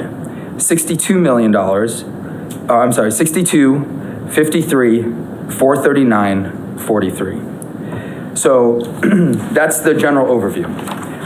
The details you can find in the budget, and I do want to just read my letter to the council as I bring this forward. Okay, so per Easthampton's Home Rule Charter, the mayor must propose an annual expense budget to the city council. Please accept this overview and budget book as my proposed FY27 expense budget. This is the most consequential budget I will submit, I hope. I didn't have the I hope part in there, but I really do hope this is the most consequential budget I submit. As Easthampton enters FY27 with a structural general fund deficit of approximately $6.5 million, the gap between what it costs to maintain current services and what our existing revenue base can fund, I have approached this challenge with the same clarity I brought to coaching. When the score is what it is, you don't fix it by pretending that's not the score. You put the right players on the floor and you trust each of them to give their best for the team. I'm submitting two distinct budgets to the council. Both are balanced, both are difficult. Only one is fundable without the passage of a $6.9 million override by the Easthampton voters this spring. Budget A is the lean budget, if the override passes. $65,358,155.48. This budget assumes voters approve a Proposition 2.5 override. It's leaner than what departments requested. Reductions are still required at the line item level, but it preserves most current service levels, maintains staffing largely intact, and avoids drawing from city stabilization funds. It is the budget I would prefer to operate under in the budget I'm asking voters to support. Budget B, severely cut budget, no override. $62,053,439.43. This budget assumes the override does not pass. At first glance, it appears essentially flat to the FY26 budget of $61,980,282.65. But holding spending flat against rising fixed costs, health insurance, contractual wages, special education, and debt service forces deep service reductions, which you will see reflected in department-level personnel and expense lines throughout Part 3 of the budget. This budget also relies on $2.5 million draw from the General Stabilization Fund and $186,000 draw from the Tax Rate Stabilization Fund. That is not a sustainable path beyond 2027. The roughly $3.8 million includes one-time fund draws. Difference between Budget A and Budget B is what the override would buy back: restored service capacity, preserved positions, and structural balance without depleting reserves. My FY27 budget assumptions follow professional practice with deviations that reflect current local conditions in the regional outlook. Department expenditures are calculated as of January 1st, 2026. FY27 expenditures benchmarked to the Governor's House 1 budget filed in January of 2026. Local aid, Chapter 70, is funded based on the 2027 Cherry Sheet estimates. Special education, out-of-district tuition, and transportation projected with documented circuit breaker offsets. Health insurance premiums increase at 12.48 per the HCGIT rate notice. OPEB liability funded per actuarial study. Contributory retirement assessment per PERAC FY27 schedule. Long-term debt service inclusive of FY26 HVAC bond issuances. Energy delivery costs continue to track above commodity costs. Property values stable to modestly increasing. New growth budgeted conservatively at $200,000. Strategic partnership revenue from Willis Northampton School not yet incorporated. That's under negotiation. and it's ongoing. As of December 2025, our retirement system fund balance is favorable toward full funding by 2032, and OPEB trust continues to be on track. Our debt ratios remain within financial policy thresholds, and our bond rating is unchanged at AA+. The structural deficit is not a sign of fiscal mismanagement. It is the predictable result of fixed cost growth outpacing the revenue growth permitted under Proposition 2.5. We've managed it for years through one-time revenues, free cash, and stabilization fund draws. FY27 is the year that the use of those one-time funds meets the structural reality. I want to thank my office manager, Evan LeBeau, the finance team, Brooke and Hadel, every department head, every employee who participated in this budget cycle. Department heads were asked to submit 2 scenarios, which is double what they normally do. A requested budget reflecting what they need to maintain current services, and a proposed budget reflecting what can be delivered with reductions. They did so professionally and with the long view in mind. Where the gap between requested and proposed is largest, the service consequences most visible. And I have carried those trade-offs into my override case to the public. This budget reflects the values of Easthampton, resident engagement, the dedication of our municipal employees, and the public service of our appointed and elected officials. It also reflects the honesty about where we are. I look forward to the council's deliberations and to the public hearings ahead. So I just want to say a little bit beyond that. I think one of the things that strikes me with our fire chief in the room and a product of the Easthampton schools that was extremely impressive earlier tonight, we have amazing services in the city, and whether it's Jess being a stand-up really great student, or whether it's my chief just responding to every request for changes in the budget that we asked for, it's amazing to see people pull together and really care about what's going on. And I think that's the hardest part of this budget is we don't have a lot of options. I did submit to the council a potential pathway to help alleviate some of the burden to our elderly and disabled people, and a separate pathway to find a way to help people that have suffered acute financial crisis. That's not a solution. It's a tool. And we can't be just focused on one piece of this puzzle as we move forward. We need to look at the whole puzzle. We need to find every tool that we can find. We need to find every source of revenue we can find. And that's not going to be an easy job. And I know that it's not always going to be supported widely in the public, and that's okay. Because I think, as we look to making this work, it's really going to be an all hands on deck effort. And I really hope that as we move through this process, everybody stays engaged and asks difficult questions at the finance committee meetings, and really digs into this, because I think it's worth digging into. So that is my budget. Again, these will be available tonight online and tomorrow in person. I know it was requested that I give an update on FIFA, and I did have a full presentation. I feel like time is probably limited at this point, and so what I would say is I would love to email everybody the presentation that I made tonight and have you take a look at it, and then just reach out to me with questions. I'll probably do a group email to everybody, just don't email me back individually. And I will say, just as far as FIFA goes, our budget did get approved by the state. We are really fortunate to not only have the in-kind match matched, but have local businesses stepping up to want to help. So I can, unequivocally say that this, again, is not going to cost any city resources. And I think it's a really great opportunity to highlight Easthampton, and that's really how it's coming together. So I'll send that email as soon as I get home, and I will not take up any more of your time. So thank you. Mayor Derby, just real quick. So a couple things. One, want to acknowledge that Director Manuel is also in the room, including Chief Norris and also Christine Zdonik, also an employee of the city, and both of them work equally as hard for the city. And so I just want to acknowledge them in addition Absolutely. to Chief Norris. I do want to acknowledge that I have received your budget, and everyone has received it in their email. So I want to acknowledge that. I do want to acknowledge, because I know that this has been a conversation within the community, as you mentioned, in the charter 5-3 submission of the budget.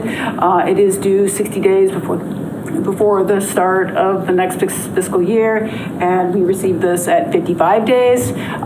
So I don't know if that means anything, et cetera, but we are doing our due diligence and want to make sure the community knows that we are kind of aware of those timelines. I do have, we're not going to have any question. I don't think anybody has any question, but I do want to ask one question because of the override. And I'm not sure if the auditor is online. Do we know if the Auditor Patel, are you on the line? She is? Yes, great. So I just want to ask one quick question just for the public's understanding. So we have a $6.9 million override, right? If the override is passed, and there's obviously without the override. So if the finance committee or councilors make amendments, and let's say that number comes down to 6.4, would the council then pass that budget at 6.9, or would that number obviously be lower to make sure that that's a balanced budget? I just want to make sure that the public understands if there are cuts made with that override, what that would mean for the public. So override is going to go with 6.9 as proposed. The revenue budget gets finalized when tax rate recap gets finalized sometime in November. And we will only take what is needed to balance the budget. So if it ends up being 6.4, though the override amount was 6.9, the use of that override amount would be 6.4 in that case. Okay, great. Thank you for that clarification. I just want to make sure the public understands that if cuts are made from the override budget, then that doesn't necessarily mean that it's going to be the full 6.9. But Auditor Patel? Yeah. So to add one more thing into this whole thing, the calculation also includes the new growth. Right now, the estimate for the new growth and overlay is also estimated. That also gets finalized when we have tax rate recap. So let's say we estimated growth $200,000 right now, but ends up being 300,000. So 100,000 is already been raised on the taxation, so that will get reduced also. Same with the overlay amount. It will work the other way, that we have to reduce the revenue for that calculation. So there are some guesstimate numbers are in this calculation, and we'll have accurate numbers by November. Yep. So that will also change what we can use from the override amount. All right, perfect. Thank you very much. Thank you. I just wanted to clarify just really quickly. Section 5.5. There is 5.3. 5.3. Okay, yeah. So I was just going to say, I know that the city council has 60 days to act on the budget. So I just wanted to make sure that that was put out there too. Yep, thank you. Great, thank you. So because we have received the budget, I will entertain a motion to move that. I'll turn that over to Vice President Jadzik. Yes, I'd like to move the proposed fiscal year 2027 municipal budget and proposed fiscal year 2027 reduced municipal budget to the Finance Subcommittee. Second. So I have a motion and a second to move the proposed fiscal year 27 municipal budget and the proposed fiscal year 2027 reduced municipal budget to finance. Any further discussion? Seeing none, all those in favor? Aye. Abstentions? Or opposed, sorry, abstentions, seeing none, motion passes. Great, thank you. President and Vice President of Communication, I just want to announce that there is a special City Council meeting on Monday, May 11th, 2026 at 6:15 in these chambers, and that is to address the tax collector position that we spoke of recently. We are waiting for the letter to come from, sorry, the mayor's office to move that forward. I will be reaching out to the office manager to make sure that that is moved forward so that we have that tomorrow. Second item I want to address is, in relation to the override. There's just been conversation about what City Council can do to address other means of pulling funding into the city. There's a number of bills in the State House. There's other items that may impact the city that residents can advocate for. So on June 9th, myself, Vice President Jadzik, Councilor Jamrock McQuaid, and Representative Gomez are organizing an advocacy day to take people to Beacon Hill. And we will identify some bills that would have real impact on the city that we can go and we can take residents and we can advocate for those things that would maybe possibly help to increase some of the funding that might alleviate some of the tension on some of our budget. So that is something that we will do again on June 9th. And June 9th, as you know, is the date of the override. And so what we will do is we will encourage people to vote and then get on a bus, and we will go to Beacon Hill to advocate for some of those pieces. But does Vice President Jadzik, do you have anything you want to add to that? Yes, thank you, President Denham. Just to add to this advocacy day that President Denham just introduced, so we will be distributing a survey starting tomorrow with information. So anyone who's interested in participating, I highly encourage you to both sign up with the survey and also share with your neighbors, friends, family, anyone you think might be interested. The purpose of the survey is so that we can understand how much transportation is needed and also go over any things like dietary restrictions, any topics of interest that you may be interested in directly advocating for so that we can best organize and plan. If there are any questions on this, please feel free to reach out to myself or any of the other folks mentioned, and I'll be distributing this with all the department heads of the city as well and the school committee so that you all can share out as you are able to. Thank you. And again, I think that as a council, we are deeply concerned about that override, and we are looking for as many alternatives as we can to alleviate some of that increase in costs. So we're going to do everything we can to try to mitigate that is possible for us. Council communications, announcements, standing committees. Councilor Jamrock McQuaid, you have an announcement? Thank you, Madam President. So 2 announcements. My first is the reminder of the Easthampton Tenants Union that meets weekly on Thursdays from 5:30 to 7 in City Council chambers. They share resources on tenants' rights, and they have a great website and blog, now newsletter, and they're really building community resilience. My second announcement is for the Rent Study Committee is hosting listening sessions. So as part of our process of developing a home rule petition and drafting sort of a local rent stabilization ordinance, we're hosting listening sessions, which will serve as an opportunity for members of the community to learn more about the home rule petition process, what sort of policy levers and parameters that we're going to be discussing. We'll be hosting one specifically for tenants in collaboration with the Tenants Union, and that will be on May 14th at 6 p.m. in these chambers.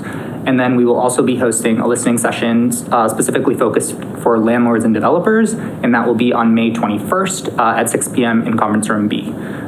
So both meetings will also have a hybrid option, and they'll be available as links on the city calendar. Thank you. Great. Thanks. Any other announcements? Okay. Seeing none. Chair Peak, Finance. Thank you, Madam President. So we did have a few things that we went over in finance, and I want to get to all of those, but before I do, I just want to announce we do have the budget meetings scheduled. So it's going to be a pretty intense few weeks for us, but that's okay. So here's our schedule. It's going to be Wednesday, May 13th at 5:30, and this will all be on the website too, but just to get it in the record. We're going to be meeting to discuss CPA, revenue, and general government. Thursday, May 14th, 6 p.m., we're going to be discussing public safety, human services, and unclassifieds. Wednesday, May 27th at 6 p.m., we're going to be discussing education and debt and interest. Thursday, May 28th at 6 p.m., we are going to be discussing public works, enterprise, and culture and recreation. And then Monday, June 1st at 6 p.m., we're going to take a final vote. So we're going to try and make this as participatory and inclusive as a process as we possibly can while keeping sort of the, everything on the tracks. I want to give people a lot of opportunities to ask questions, make suggestions, because we obviously have a huge ask in front of everybody. I want to set the expectation that a lot of the people presenting might not have every single piece of information in front of them, which is why we take a final vote at the end. It's common that we might say, can you look at this, or have you considered this, or I need to understand this a little bit better, and then that gives them some time to follow up on those things, and then we'll take a final vote. I expect, given that there's going to be two budgets, and given that there's going to be an increased interest, that these will all run quite late, but that is going to be the process for that. Okay, now coming back to our work here. The first thing that we discussed was the request for the creation of a communications donation account for the purchase of interoperable emergency response portable radios for the fire department. This is something this is a fairly common thing that happens where we receive a donation from the public, but that donation needs to go into an account, so we need to basically create an account to receive that donation. So that's what's happening here is we received a donation to purchase some radios, and so we just need to create an account. It doesn't cost us anything, but it's just a step that we need to do to sort of make sure that we acknowledge that we have, in fact, we are receiving that money. And so unless there's any questions about that, I would at this time make a motion to create a communications donation account for the purchase of interoperable emergency response portable radios for the fire department. Second. I have a motion and a second to establish the account for communications donations for the purchase of an interoperable emergency response portable radios for the fire department. Any further discussion? Seeing none, all in favor? Aye. Opposed? Abstentions? Motion passes. Okay, the next thing that we discussed was three different local property tax exemption options. I imagine there will be probably some questions about these, but to summarize them, they are all part of MGL 59, Section 5. So these have all been recommended to us from our Board of Assessors. Clause 17F takes our existing cost of living adjustment, or it takes basically our existing senior tax exemption for seniors under a certain asset limit, and it applies a cost of living adjustment to the size of that property tax exemption, which is, I think, a nice thing, because I think one thing that happens a lot with local government is that we set something at a fixed price and then time passes and that price no longer reflects the realities that people are facing. So I think that makes sense. Chair Peak, may I ask a quick question? Sure. Do these need a public hearing? Do these need a public hearing? Because they impact the budget. Well, that's a fantastic question. I guess, do you want to weigh in on this? I don't know. I'm trying to think of the last time we did these, if they required a public hearing. Dan Zdonik, please state your name and position for the city. Dan Zdonik, Board of Assessors. It does and it doesn't impact the budget. Okay, well, a little bit. It would be covered under the existing overlay amount. The senior one is about $180 a year total. The veterans one is just under $2,000 a year total. And the third one that you're going to be asked to adopt is a law that was passed probably 8 or 10 years ago that was local option, that it allows veterans who have a 100% disability or have, well, not 100%, veterans who have died and their spouses continue to get a full tax exemption. If they put the house in a trust, they no longer get the exemption.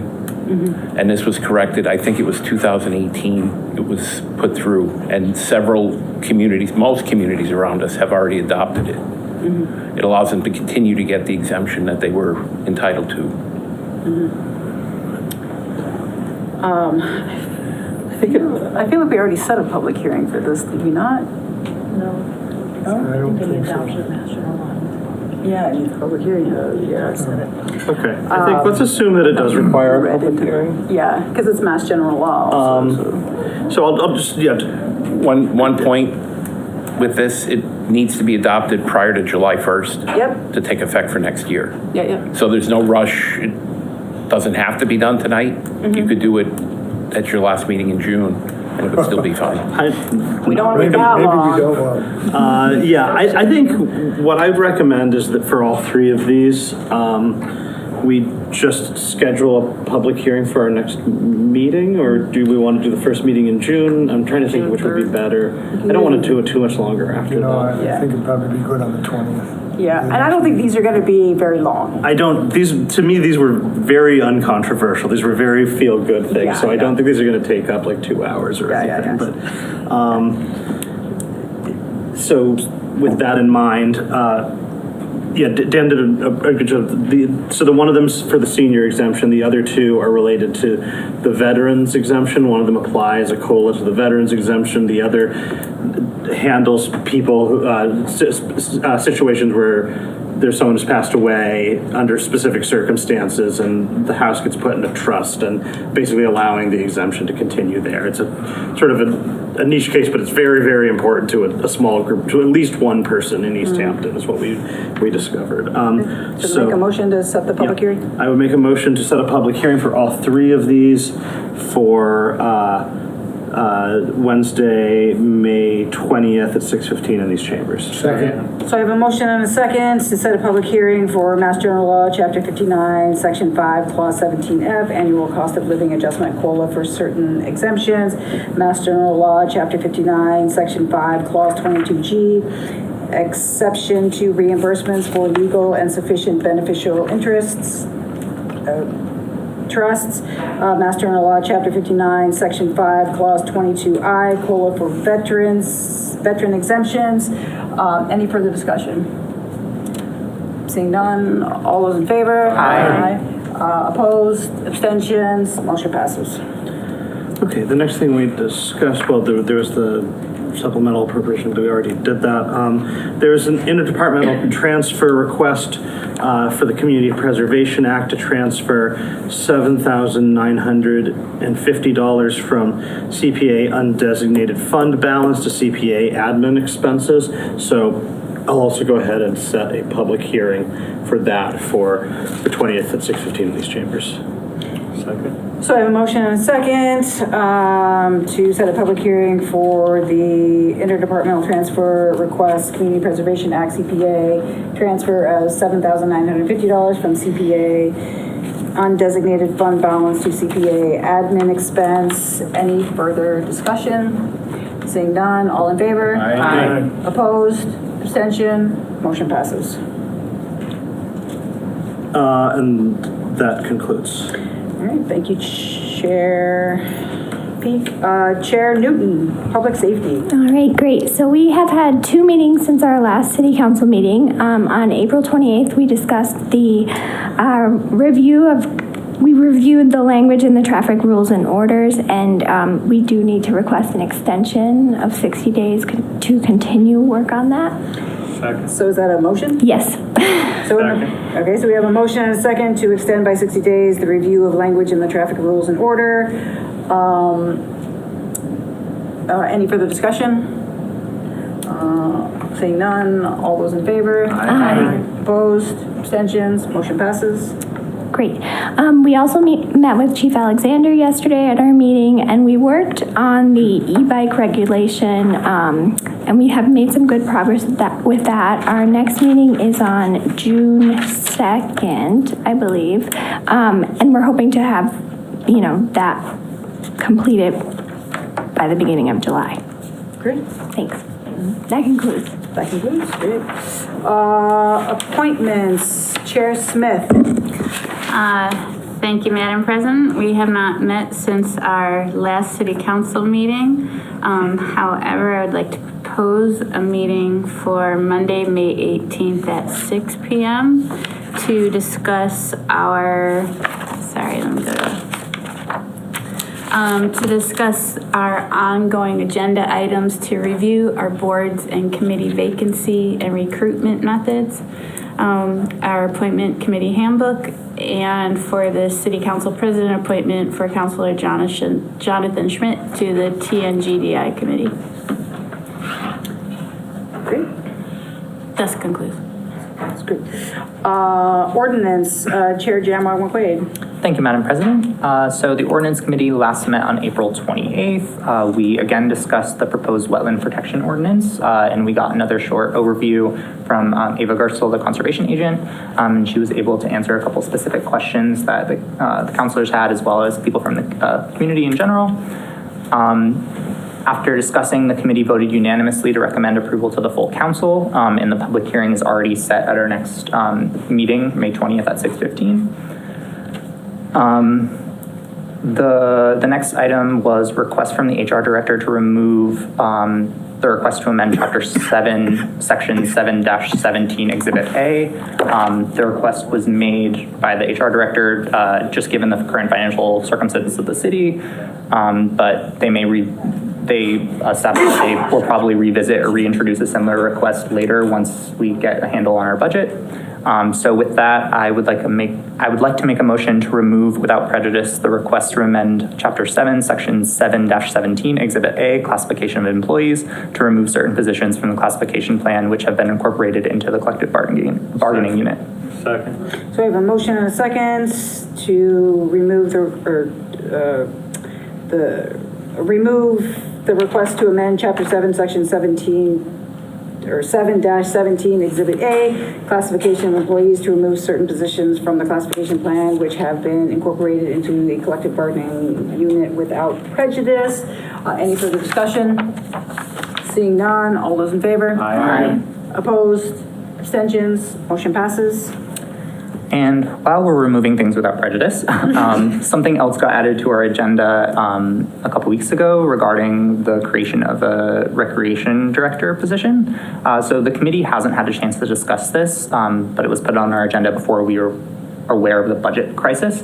I think, and I don't want to speak for everyone on the committee, and we haven't talked about this yet, but I just figured that I would propose this tonight to move to remove this also without prejudice until we make it through the budget process. I just feel like for everyone's transparency, having a new position going into the budget just seems like the wrong time to do this.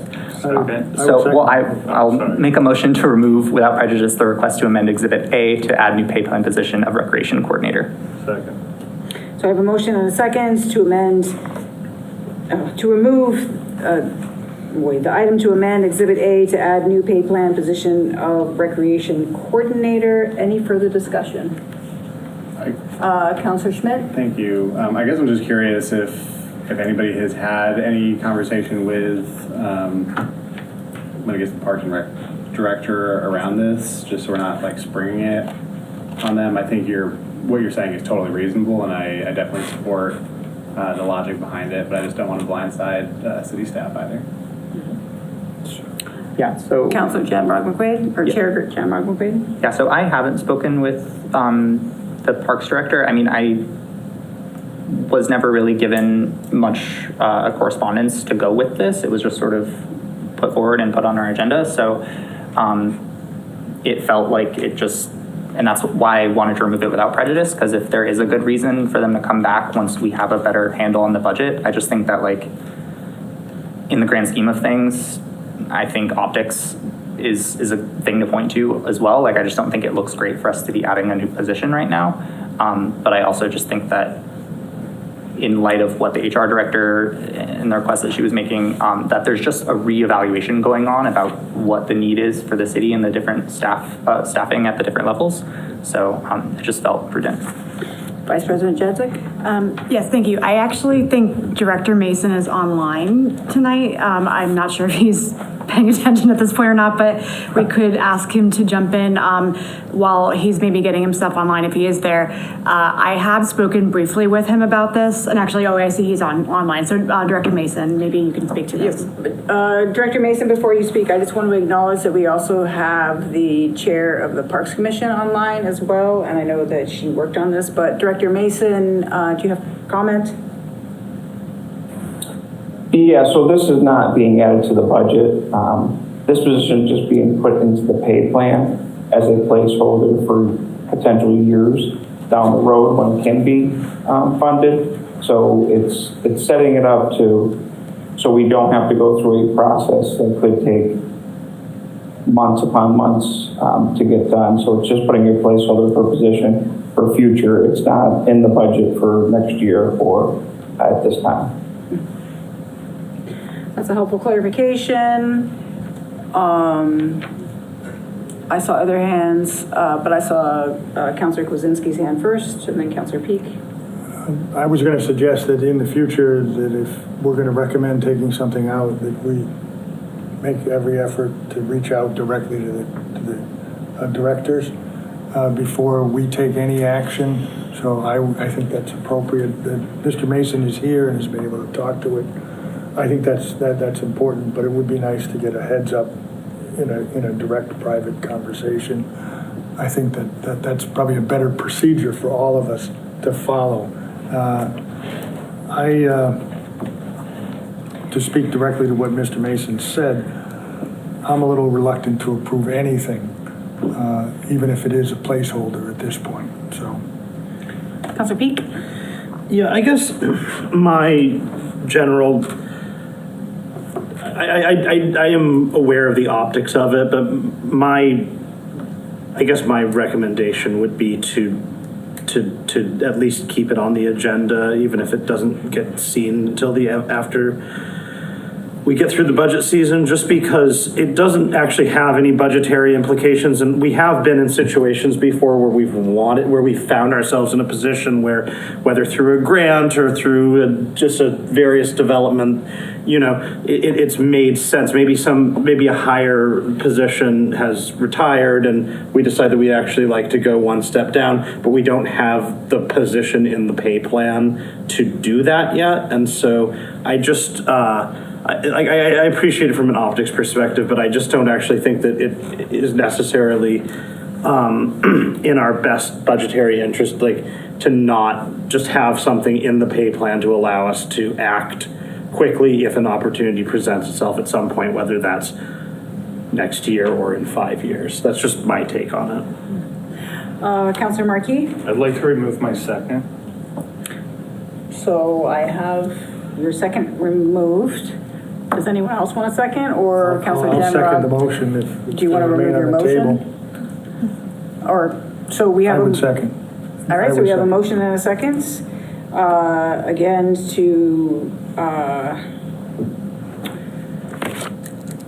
remove the amendment to Exhibit A to add new pay plan position of recreation coordinator. Again, any further discussion? Councilor Jamrog, or Chair Jamrog McQuaid? Yeah, I think just to clarify, like, I bring this forward as an idea, and I appreciate the discussion that's happening here. I think for me, it was just challenging because I can't discuss this with the ordinance committee before we have a meeting. So I wanted to pose the question, but the points that are being made are definitely good. Councilor Schmidt? I also appreciate that clarification provided by Director Mason, and with that information, I'm inclined to agree with Tom that if there's no budgetary implications, that I think I too would like to see it stay on there, just to prepare for that future date should it ever arise. Any further discussion? I suppose if it stayed on the table, then we could bring it up at a future time. Do you want to remove your second, or do you want to? No, I'll keep the second, but I'll vote. Not in favor, I'll vote. All right, so we have the vote on the table to amend the thing, so. Without prejudice. Oh, yeah, I'm sorry. To amend Exhibit A, to add new pay plan position of recreation coordinator without prejudice. So I think we should probably do a roll call.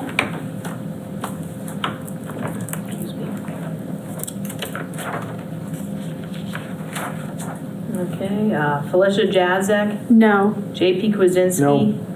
Tom Peak? No. Tamara Smith? No. Jonathan Schmidt? No. Amanda Newton? No. Nathan Markey? No. Kayam Jamrog McQuaid? No, you convinced me. Connie Denham? No. That's what it's about. This is what discussion, right? This is why we have discussions, No, right? I appreciate the discussion, and Yeah, no, I think that's very helpful. And I want to acknowledge again that I think for those watching and the public, I think that councilors are taking our current financial situation very seriously, and we are thinking about the optics of this and everything that we are doing and the decisions that we are making and what we think would be in the best interest of the community this time, as well as what, in regards to optics, what's the best interest of our various departments, right? So I appreciate Director Mason being here at 9:45, so appreciate that.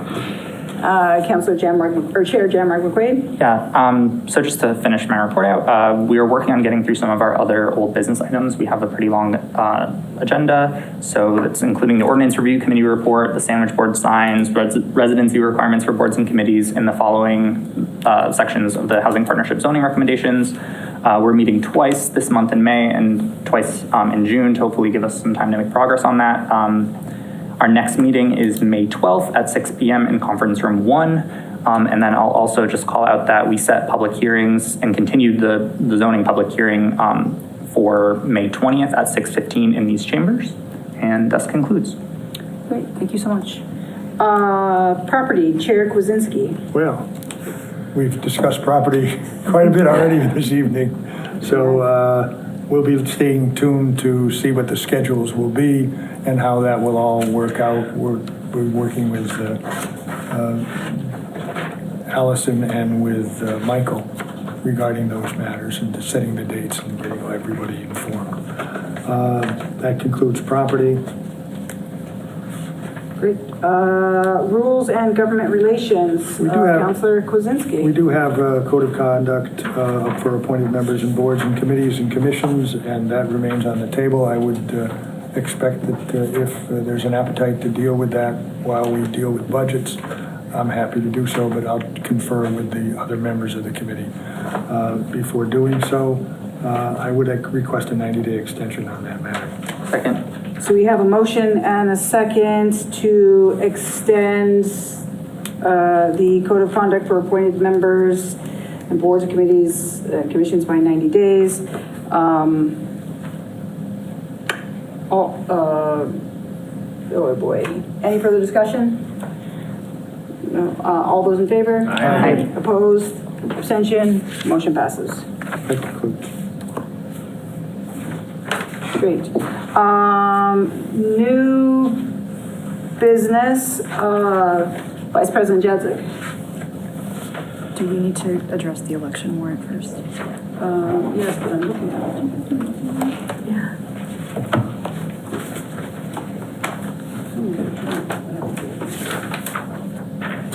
All right, so we have the election warrant that we, as a council, need to sign off on. So I need to read this into the record as it will read on the ballot. City of Easthampton, Massachusetts, special city election, June 9th, 2026. Hampshire, I'm not sure what SS stands for, but in the name of the Commonwealth, you are hereby directed to notify the inhabitants of the city of Easthampton qualified to vote in elections to meet at their respective polling places in said city on Tuesday, the 9th day of June, 2026, from 7 a.m. to 8 p.m. for the following purposes. To answer yes or no to the following question, shall the city of Easthampton be allowed to assess an additional $7,900,000 in real oh boy, sorry. An additional, it looked like seven.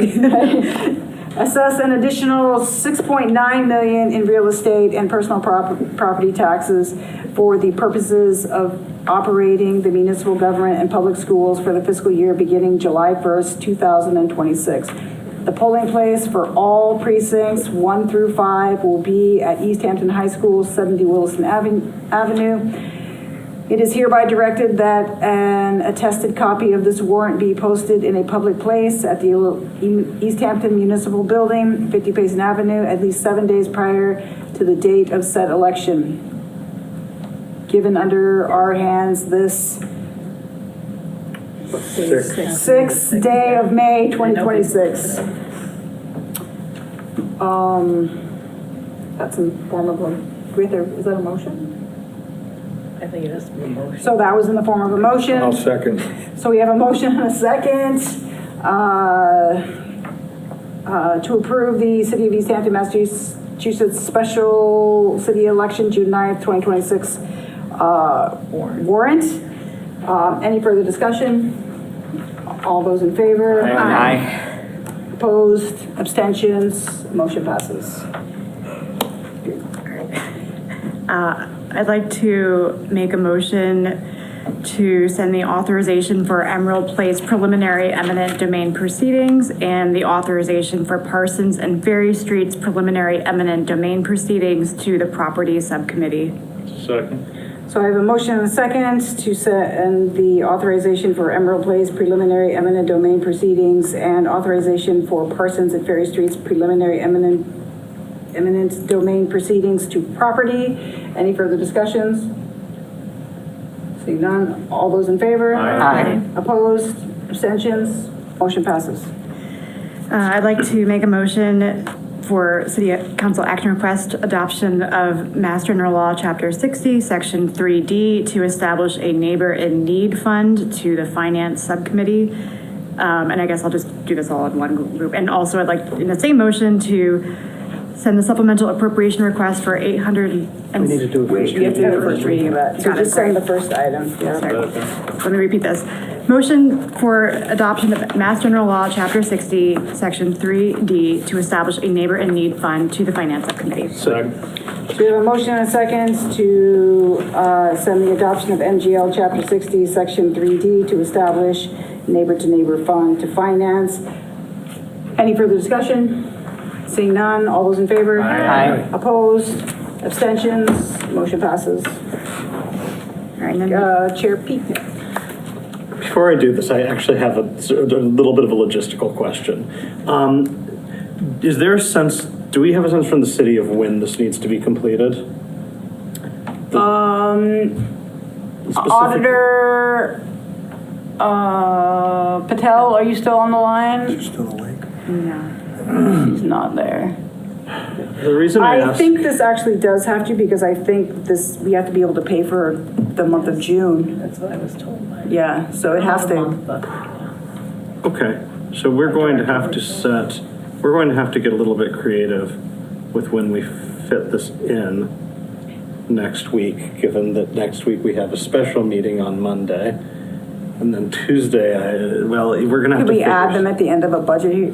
Yeah, I guess we could just put it in at the end of one of the budget hearings or something. We'll figure it out. Right. Okay.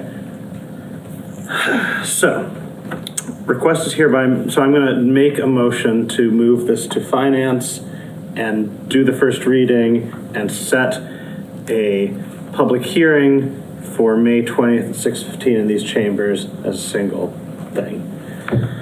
Request is hereby made for the following appropriation. Amount requested, $870,000 to be transferred from free cash, $870,000 to be transferred to 32B Health and Dental Insurance, 4 accounts, each $217,500. The amount requested will be used for the following purpose: to cover the remaining health and dental insurance premiums for coverage for June and July 2026. Second.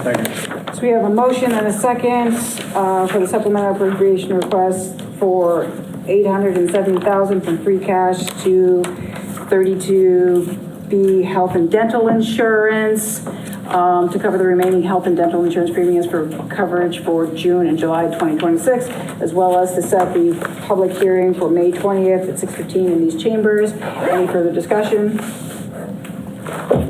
All those in favor? Aye. Opposed? Abstentions? Motion passes. That is everything on our agenda. I will take a motion to adjourn. So moved. Second. I have a motion and a second to adjourn. All those in favor? Aye. Aye. Opposed? Abstentions? Motion passes. And our local cable subscribers.